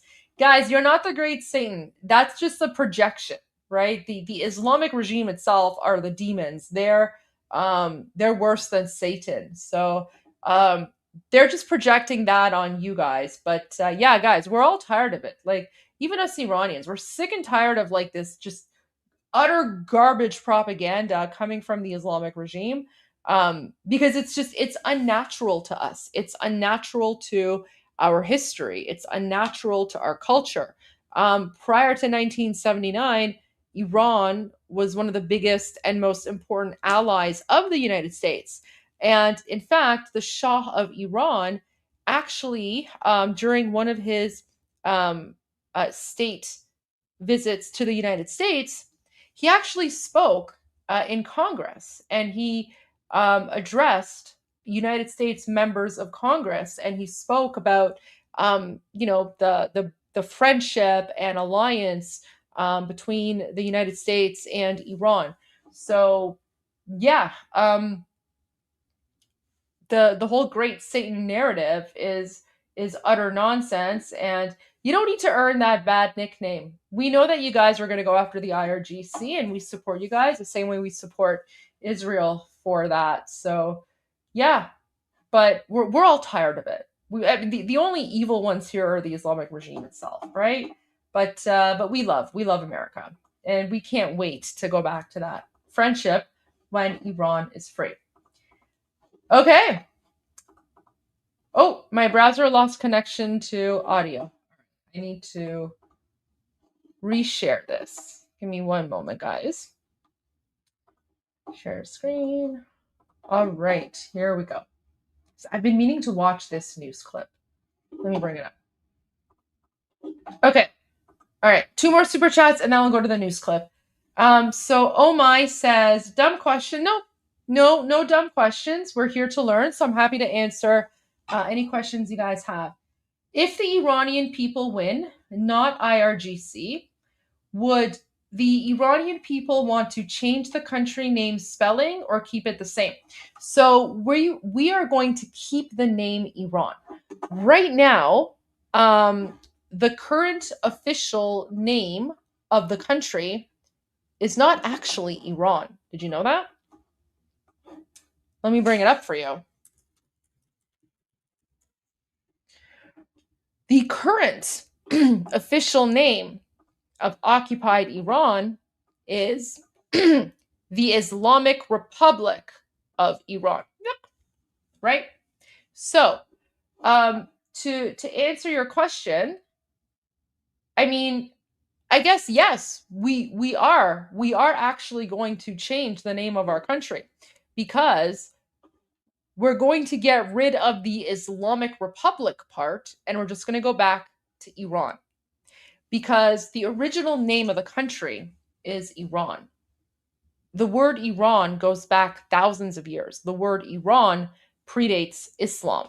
That's why when the Islamic regime took over our country, they changed the name of the country from Iran to the Islamic Republic of Iran, because Iran and the Iranian identity has absolutely nothing to do with Islam. So that's why they had to add this Islamic Republic part to it. And it's unfortunate that many people think that the word Iran is tied to Islam. It's not. That's just one of the unfortunate things that happens when, politicians and the media, they become lazy. And instead of being very clear about what they're referring to, for example, instead of referring to the Islamic Republic of Iran, they just say Iran, right? Because it's easier to shorten the word. Or when they're talking about the Islamic Revolutionary Guard Corps, Sometimes they call it the Iranian Revolutionary Guard Corps, even though that's not the official name and there's nothing Iranian about it. In fact, the Islamic Revolutionary Guard Corps was created to protect the Islamic regime from Iranians. So, yes, we will change the name. We're going to get rid of the Islamic Republic part. For those of you who don't know this already, Persia is the Greek word for Iran. So Persia is not actually an Iranian word. Like, we don't call our country Persia. We call it Iran. Thousands of years ago, it was called Iran Shah. So that's why it's been Iran, and it will always be Iran. And we cannot wait to overthrow the Islamic regime so that we can reclaim our country and our identity, which is pre-Islamic. And that's why the current official name of the country is not Iran, it's Islamic Republic of Iran. We're going to get rid of the Islamic Republic part because we're done with that jihadi Durkha nonsense. But that's a great question. Thank you. Anyone who wants to know more about that, there's a great Wikipedia article called Name of Iran. And I suggest, you guys can go look it up. I don't usually trust Wikipedia articles, but I've read this one a few times. It's pretty accurate. So if you go there, Name of Iran, that'll give you a nice detailed sort of historical breakdown on why we Iranians call our country Iran. Excellent question. Thank you for that. Okay, and then another comment from Deborah Whitaker. They will defeat the U.S. entirely with their Durkha Pilates. Can't use the J word on Super Chat. Really? Oh my gosh. Yeah, so Deborah's referring to jihadi Pilates. Oh my gosh, that's such a wild ride. Yeah, they'll defeat the United States with their jihadi Pilates and their Mexican mariachi band, drones or whatever with the loud noises. So wild times. All right, let's go to this Fox News article or Fox News clip that I've been meaning to watch. To huddle with his cabinet at Camp. Okay, again, so this is called Iran erupts in anger after U.S. launches self-defense strikes amid ceasefire. David tomorrow morning after saying talks with Iran are going nicely, but insisting he will only cut a, quote, great deal or else none at all. Iran's regime's issuing new warnings today after the War Department launched what they are calling self-defense strikes. The U.S. official tells Fox this does not mean that the ceasefire is now over. Iran's foreign ministry, though, is threatening consequences now, saying, quote, the Islamic Republic of Iran will leave no act of aggression unanswered. Fox Business correspondent Ashley Webster reports live from Tel Aviv for us this afternoon. Hey, Ashley. Hey there, Gillian. Indeed, U.S. Central Command says it launched those self-described self-defense strikes in order to protect U.S. troops from Iranian forces. Later in the day, CENTCOM put out a statement that said, in part, that the targets in those strikes included missile launch sites and Iranian boats attempting to, what it says, emplace mines. U.S. Central Command, it says, continues to defend our forces while using restraint during the ongoing ceasefire. As you would imagine, the strikes drew instant anger from Iran, who accused the U.S. of a gross violation of a ceasefire. Listen. It is not the first time we are witnessing these contradictions from the United States. In fact, one of the problems in our negotiations is these inconsistencies and contradictions in their behavior. This is not a new issue. Iran is also vowing to leave what it says no act of aggression unanswered, adding that America will no longer have a safe haven in the Middle East. Well, despite the escalation of tensions, U.S. Secretary of State Marco Rubio says the administration is committed to a peace deal, even though the process has been painfully frustrating. Listen. And it's going to take a couple days to settle on even down to the disagreements over a word, sentence. So we'll have to work through that. If there's going to be a deal, we're going to have to work through that. And by the way, as the talks continue between the U.S. and Iran, Israel has expanded its ground operations in southern Lebanon to beyond areas that it has previously occupied. Israeli Prime Minister Netanyahu saying they are picking up the pace of their military operations to root out Hezbollah militia in the region. Jillian, back to you. All right, Ashley Webster in Tel Aviv for us today. Thank you. Let's go ahead and bring in retired Vice Admiral Mark Fox. His nearly 40-year Navy career includes service as Commander, U.S. Naval Forces Central Command. Sir, thanks for being with us this afternoon. Notably, these strikes targeting Iranian assets come literally as President Trump, Secretary Rubio, as recently as 2 days ago, were touting progress with diplomacy, forward movement on the talks. I was with Secretary Rubio covering his visit to NATO in Sweden. He told me that all signs were a go. He wasn't, sunshine and roses, but he said there is some real movement here. It is good to see. How do you square that with yesterday's strikes? I can't. I think that the Iranians are playing for time. They continue to do this. Oh, wow. Okay, so even he's not a wow, guys. Look at that. He's at a loss for words. That's a big deal for a retired was it general who's like 40 years in the Navy? But he said there is some real movement here. It is good to see. How do you square that with yesterday's strikes? Right, let me go back to get the full context of the question.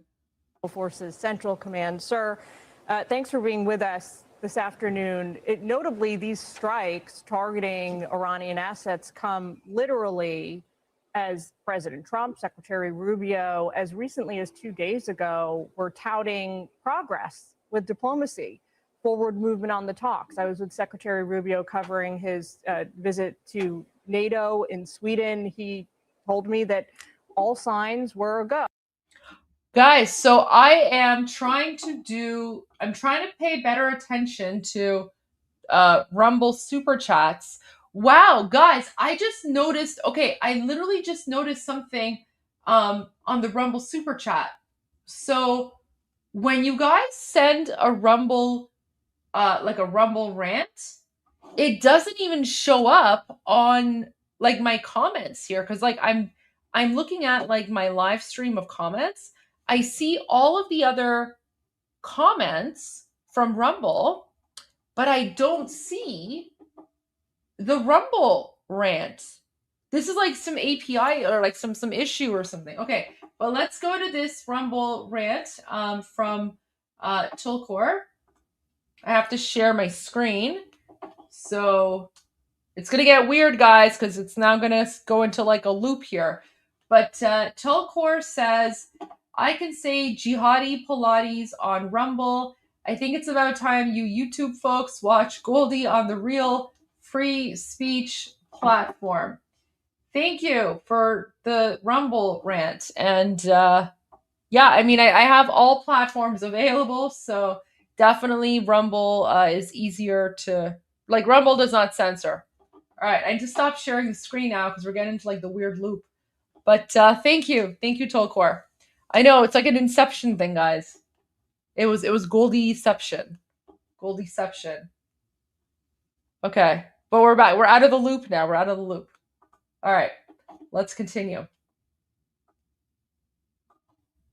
Trump, Secretary Rubio, as recently as 2 days ago, were touting progress with diplomacy, forward movement on the talks. I was with Secretary Rubio covering his visit to NATO in Sweden. He told me that all signs were a go. He wasn't, sunshine and roses, but he said there is some real movement here. It is good to see. How do you square that with yesterday's strikes? I can't. I think that the Iranians are playing for time. They continue to do this. Putting mines in the water is not exactly non-provocative. And I think that we should be really on our game here in terms of having an unblinking eye and having ordnance in the air. And anytime a small boat goes out or any kind of nefarious activity, we should be able to stop that. I think that we should be a lot more direct in this, and I just don't see how this quote deal is going to materialize with the intransigence and the unwillingness of the Iranian regime to work with Islamic regime. And whether, sir, yesterday's strikes are offensive or defensive, we are seeing a lot of proverbial shots fired now at this point for the administration to be insisting that the ceasefire is still in effect. What do you make of that? Well, a ceasefire is a relative term. When you're expending ordnance against people who are laying mines, or when they're shooting at our ships at the time and at the place, there's not a ceasefire when you're defending yourself or when you're preventing the Iranians. By the way, guys, keep in mind, like laying mines is illegal, right? So what the Islamic regime is doing is 100% illegal, right? But that's how they gaslight the world. They literally go around laying mines in the Strait of Hormuz. Nobody bats an eyelash. But yet when the United States and Israel go in and exterminate them, everyone's like, oh, this is a war crime. United States and Israel, war crime, right? You see the hypocrisy here? The Islamic regime is literally laying mines in the Strait of Hormuz, which is completely illegal. And no one says anything. In fact, all of the garbage European politicians are like, oh, we should make a deal with them, right? And garbage Canada, garbage Mark Carney is like, oh, we should make a deal with them. Let's focus on diplomacy, right? Literally, these garbage politicians want the Islamic regime to remain in power. These garbage politicians want the Iranian people to be oppressed because they benefit from the blood of Iranian people. And shame on them. From putting mines into the water. So my personal opinion is they only respond to overwhelming force. And I don't see how in the world we can go forward with a real deal. I don't see any indications that the Iranians have accepted any of the conditions that we set at the beginning of this campaign, to say no nuclear weapons, no ballistic missiles, and so forth. So, guys, we don't even need to watch this. I'm literally saying the same thing.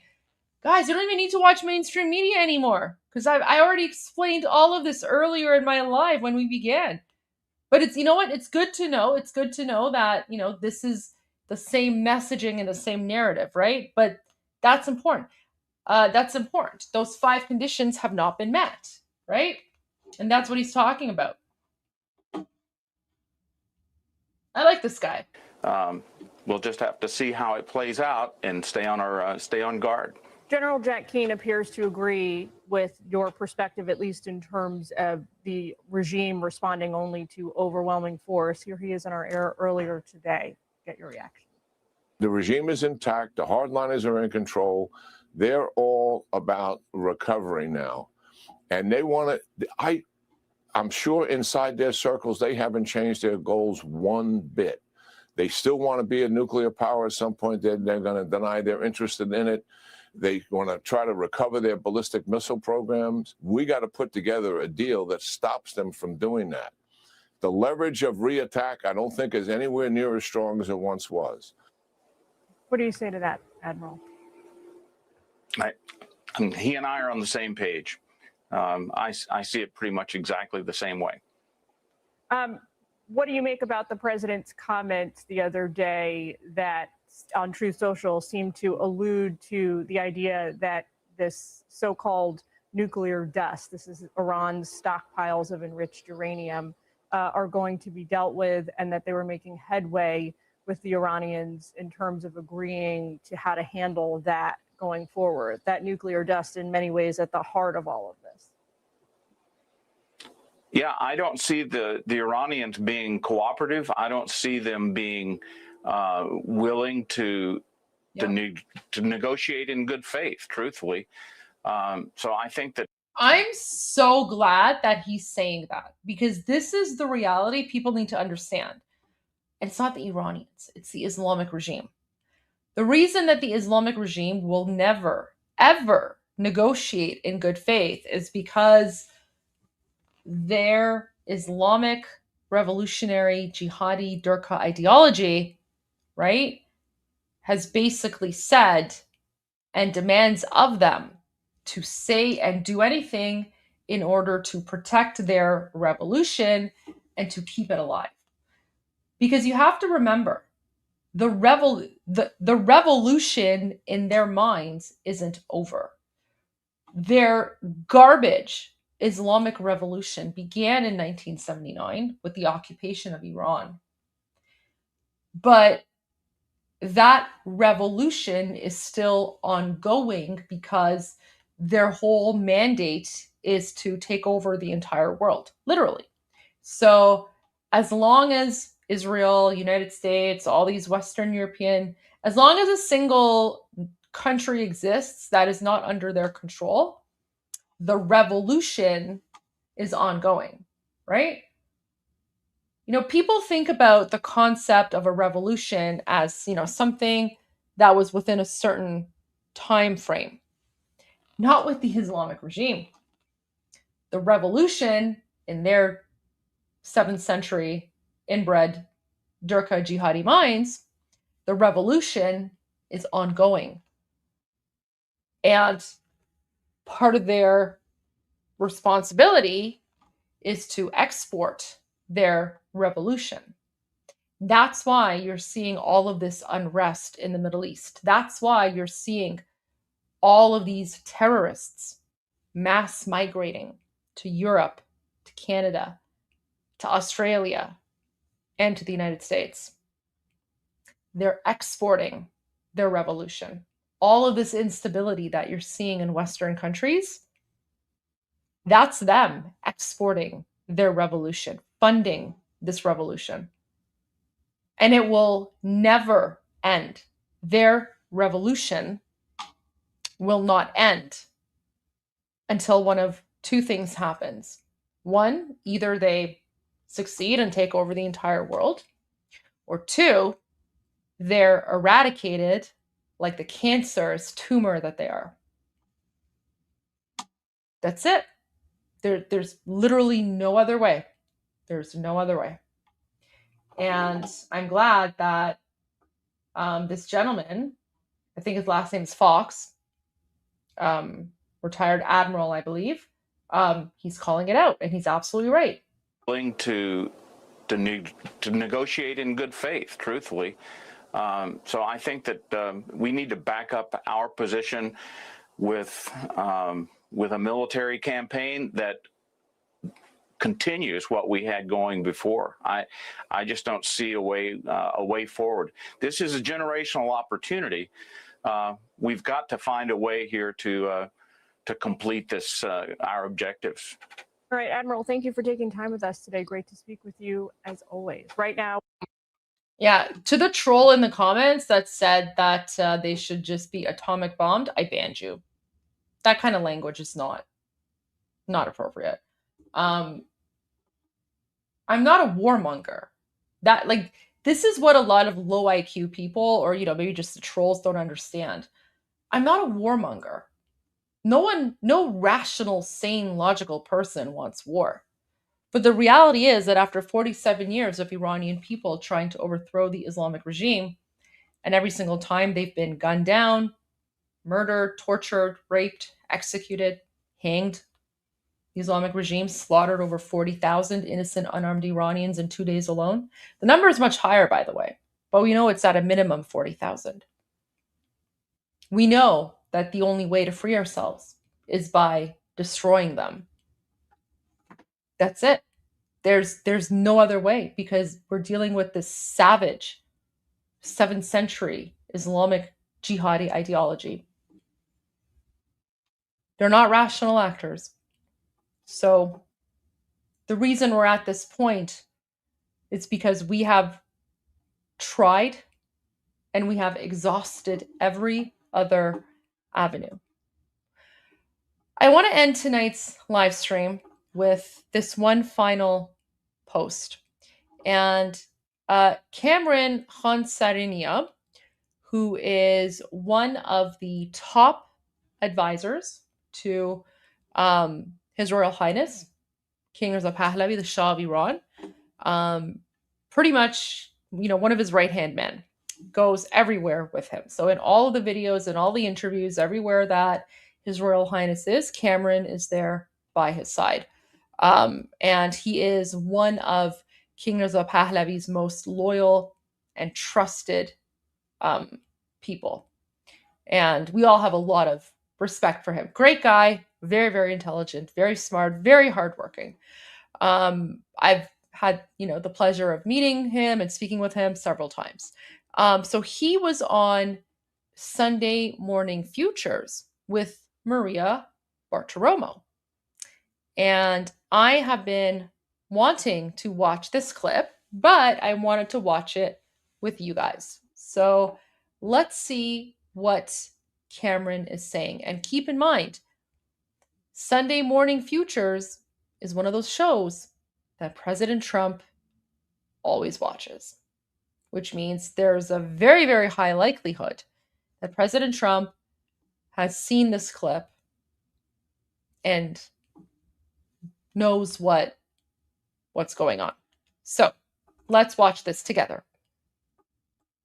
Joining me now with more is Cameron Hansarinia, the Chief of Staff to the exiled Crown Prince. So great to have you here this morning.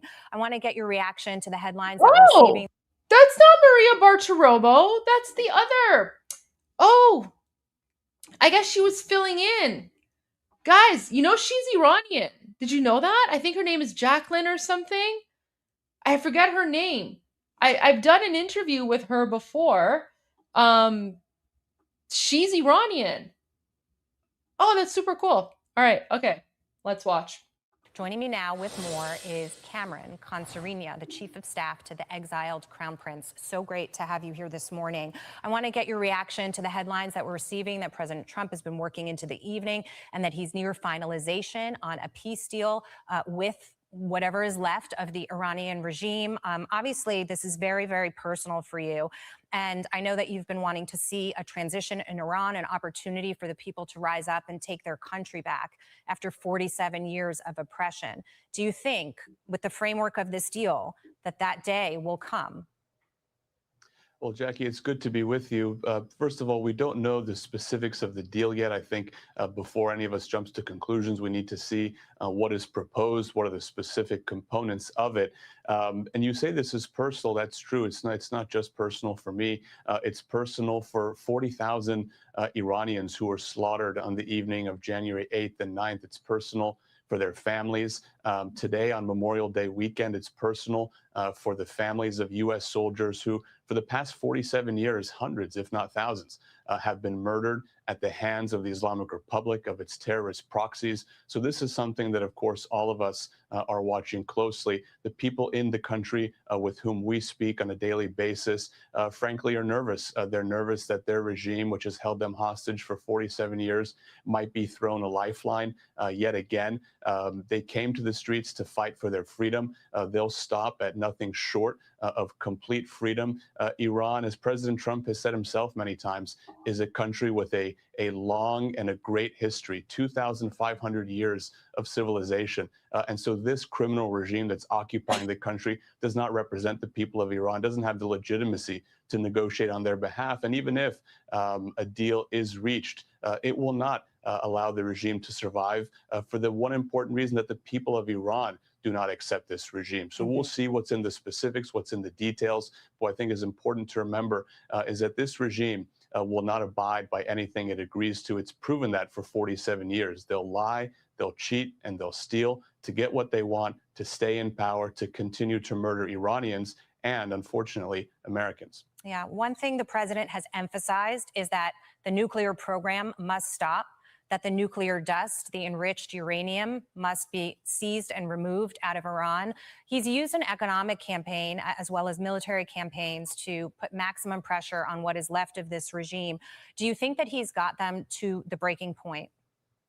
Well, look, the president's maximum pressure policy has been the most successful policy that we've seen on this regime in 47 years. Time after time, presidents have come and gone, Republicans and Democrats, and they failed to address the threat that is the Islamic Republic. President Trump was the first person to address it with his maximum pressure policies, economically eliminating the supreme leader who's killed Americans and killed Iranians. I think now we're on the cusp of deciding which way that policy goes. Is it time to take advantage of the weakness that this regime is showing? I mean, this regime can barely get its negotiating team together to come to an agreement. So President Trump has brought us to this point with his policies. And I think we're on the cusp of a major decision point. Do we want to finally tip this regime over the edge? Do we want to empower the Iranian people to take their country back? Or do we want to sign a deal with this regime that I think we all understand, Iranians and Americans, it won't abide by? I think the president is searching for peace. He's shown he wants peace. He wants to save lives, Iranian lives and American lives. But a deal with this regime, I think, is very unlikely to deliver that. The way that you save American lives, you save Iranian lives, is by helping the people to finally end this regime. And look, Iranians aren't simply there with the hand outstretched asking for a handout. They're not asking for their freedom.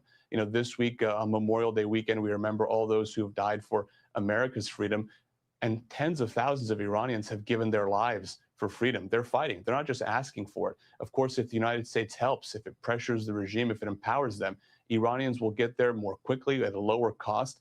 But at the end of the day, it's important to remember, Jackie, the people of Iran will not give up this fight. Whatever happens in this deal, they want peace too. And they know that the only way that they'll get peace is when this regime is not in power, because this regime doesn't want peace. The problem with these negotiations, the problems with the deal, is that there is not an honest broker sitting on the other side of the table. They're not acting in good faith. Right. They're just trying to save their regime. As you said, there is a lot of confidence in President Trump that if anybody can do this, he can. And so we are still waiting for those details. We will see what materializes. Cameron, great to see you today. Thank you so much. Appreciate it. Thank you, Jackie. Joining me now. Okay, so that was fantastic. I mean, then again, when you have two Iranians who are talking about Iran, I mean, they're both American as well. But you always know you're going to get good quality content when you have these types of interviews. Okay, guys, so I'm going to call it a night. But before I go, I am going to give you a sneak peek of the types of videos that Armin and I will be sharing with you tomorrow on Iran Revolution Live. So you do not want to miss that. As the internet slowly comes back on, we're seeing new footage of the demonstrations back in January. So I'm just going to share one with you. Only one. We're going to save the rest for tomorrow. Look at this, guys. Look at this. This is why the Islamic regime shut down the internet. This is why the Islamic regime has silenced the voices of 90 million Iranians. This is what they don't want you to see.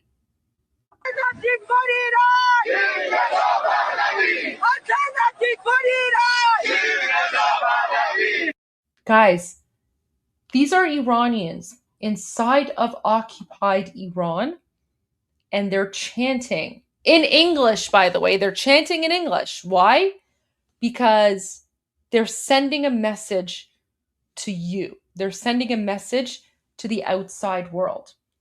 And they're chanting alternative for Iran, King Reza Pahlavi. Listen.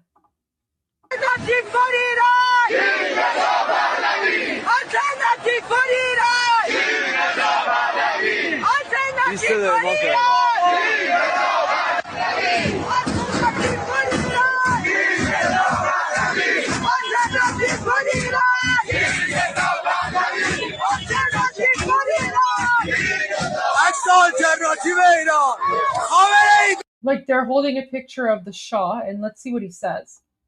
He says something about Khamenei. Let's hear. He says, Khamenei, bebino kur sho. This is back when Khamenei, the previous supreme dictator, was still alive, because this was in January. And he says, Khamenei, bebino kursho. That means Khamenei, watch and go blind. It's like a saying. So it basically means like, I hope you go blind with anger and rage. So he's like, look at this. He's like, look at this picture of the Shah of Iran, King Reza Pahlavi. Look at this and go blind.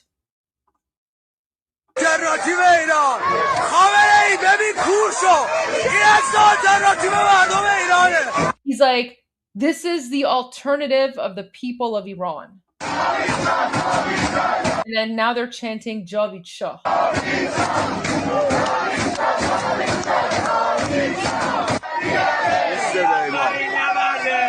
And then they're saying in akharin nabard Pahlavi barmigarde, which means this is the final battle. Pahlavi will return. You're saying Javid Reza Shah Dovom, which means long live Reza Shah II. Where is this video? This video is in Iran. I don't know which city. But this is new footage that we have just received from the demonstrations back in January. So this is why the Islamic regime has shut down the internet. They didn't want the outside world to see this. This is why the Islamic regime has tried so hard in their propaganda war to attack King Reza Pahlavi. Oh, like where you can find to share it. Oh, I'm sorry. I posted this on my X account here. I will, my apologies, Shannon. I'm sorry. Okay. Let me add the link to all of the chats. There you go. Let me just put it in all the chats so that you guys can have the link to it. Let me add it there as well. Okay. All right. So I'm going to play it again. But guys, I guarantee you, we're going to have a lot more of these videos tomorrow. So this is just a sneak peek of what you guys can expect to see on Iran Revolution Live tomorrow. So make sure that you are subscribed to my channels, whatever platform you're watching on, make sure you're subscribed and then you have notifications turned on. As soon as I'm done this live stream, I'll make sort of the upcoming live stream so you guys can put the notify me on or whatever options there are. But wherever you're watching from, make sure that you're subscribed and have notifications turned on. We go live at 12:30 Eastern noon. So like 12:30 in the afternoon, we go live. But keep in mind, 12:30 is when the pre-show starts.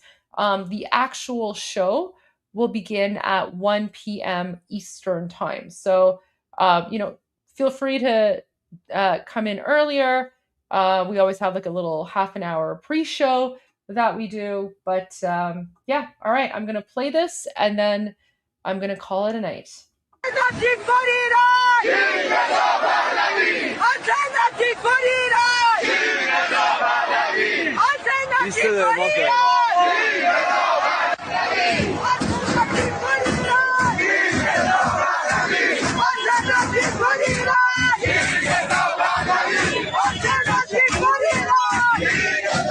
آلترناتیو ایران خامنه ای ببین کور شو این اصل آلترناتیو مردم ایرانه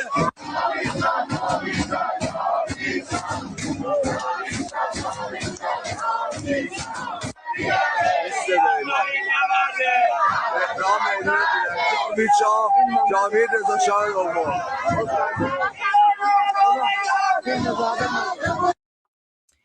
And that is the reason why the Islamic regime shut down the internet. That is why Iranians outside of occupied Iran, like myself and Armin and millions of others, have been constantly attacked, mocked, ridiculed, whatever, because they wanted you to think that those of us who are outside occupied Iran don't know what's going on in the country. They wanted you to think that those of us in the diaspora are just projecting our own ideology. They wanted you to think that Iranians in occupied Iran support the Islamic regime. And nothing is farther from the truth. Of course, I'll have way more to say on that tomorrow during Iran Revolution Live, so I will see you then. But until then, I'm Israel Chai. God bless America. Javid Shah and Payande Iran. See you guys tomorrow. غرق انقلاب است.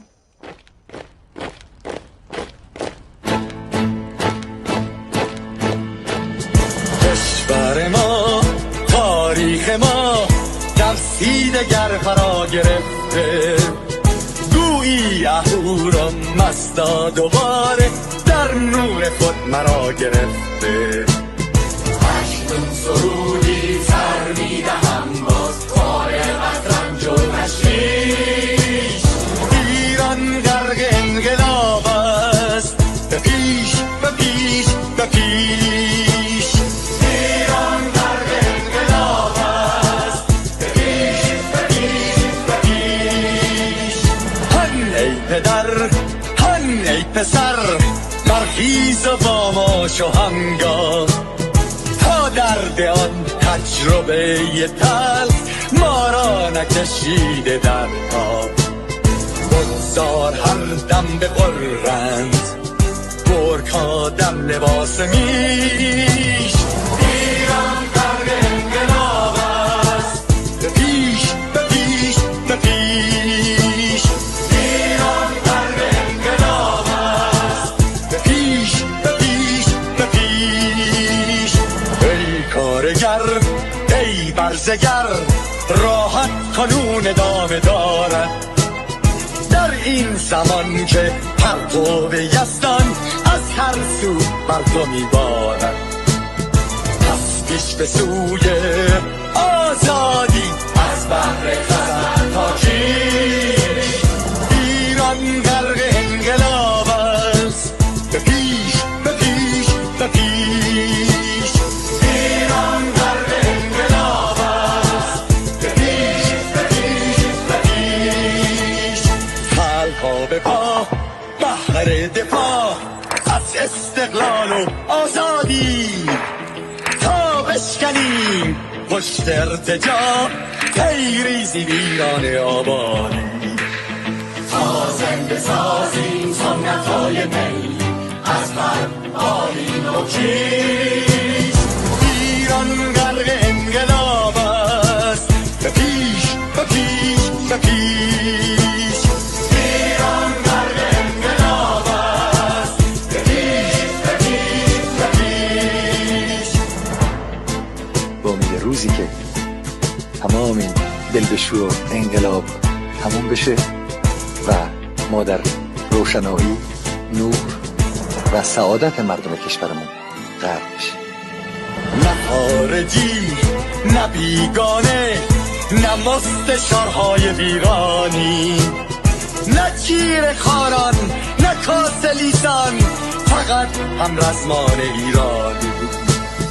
ما با شرافت میهنی بسازیم بهر فرزندان خویش. ایران غرق انقلاب است، به پیش به پیش به پیش. ایران غرق انقلاب است، به پیش به پیش به پیش. مردان بیایید داخل صف ما، اکنون که آغاز رویاست. دشمنان بدانید ما زنده هستیم، بعد از ما هم ایران پابرجاست. آن روح شیطان ما را فریب داد با صد شعار مردمیش. ایران غرق انقلاب است، به پیش به پیش به پیش. ایران غرق انقلاب است، به پیش به پیش به پیش. پرچم ما، پرچم ایران غرق خون شهیدان، روی شانه هامان حمل میکنیمش در هر خیابان و میدان. ماسک دلقکان را برداریم، از روی تسبیح و ریش